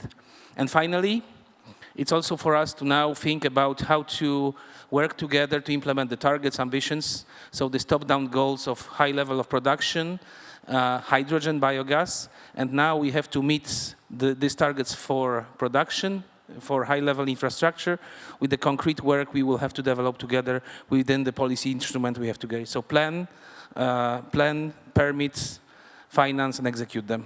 Thank you. Thank you, Piotr, and thank you also, Bojana. I think we can all say that today something quite historical happened. This is the first time that Eurogas and GIE host an event together with the technical input from ENTSOG. You've all been part of history. It means there's something going on. Changes are afoot. The industry is changing. We're all changing. We're changing the way we think. All of us, as representatives of the gas infrastructure, distribution in my case, transmission in yours, are coming to common views of how the future should look. We're happy to have Julia here from biomethane. Everybody has embraced what you've said and what your sector also represents for us. Hydrogen, it's a continuous discussion today. It's very, very clear that all of us have identified that hydrogen is where our futures lie. This is a change. If you want, I think people are saying that a sort of war in energy terms has been declared on us. I would say, irrespective of that, we are undertaking our own revolution. We are embracing change. I find it interesting that people have said that our sector is conservative or slow-moving. I certainly don't find it that. I've been here for 3.5 years. When I arrived, I was very happy to find that, in fact, the incumbents embraced the opportunity of biomethane and embraced the opportunities of hydrogen. I can assure you that wasn't the case when I started at Solar Power Europe and spent much of my time fighting the incumbents to try and get solar forward. Totally different world in the gas industry. We are open to that change. It's a change we want. It's the change we need. And we can definitely drive that together. And I am so happy that we had this opportunity today, and we had great panels, great panelists. So we must say thank you to all of you. You really gave us a lot of insight and gave us some useful information and things to think about, things that we need to do and how we reflect them in our policy asks. But I think also we shouldn't forget to do the proper full thank yous, because somebody's worked a lot harder than we have today, and that's Anne-Sophie, who has done the great job of getting us through this whole day. So I think we should give her a big round of applause, because she definitely needs something cold to drink. Thank you. Thank you. Thank you. Great job. Yeah, thank you, Anne-Sophie. And you really kept the pace going, and it's been good, and we've really got through. I mean, we started at 9:30. It's close to 5:30. It's been a full day, and I can totally understand how much effort that is. I think we also have to say thanks to the people online who are watching us. Thanks to you in the audience. You've already said thanks to all the teams, but I really believe that we have achieved something today, and I look forward to repeating this again with you next year and for the years that come. And as we can take progress reports, if you will, and see how the changes, the revolution that we are working together to achieve becomes our reality. Please stay for a drink. Thanks once again, and I hope you've enjoyed it as much as we've enjoyed bringing it to you. Thank you. Thank you, everyone. Thank you very much.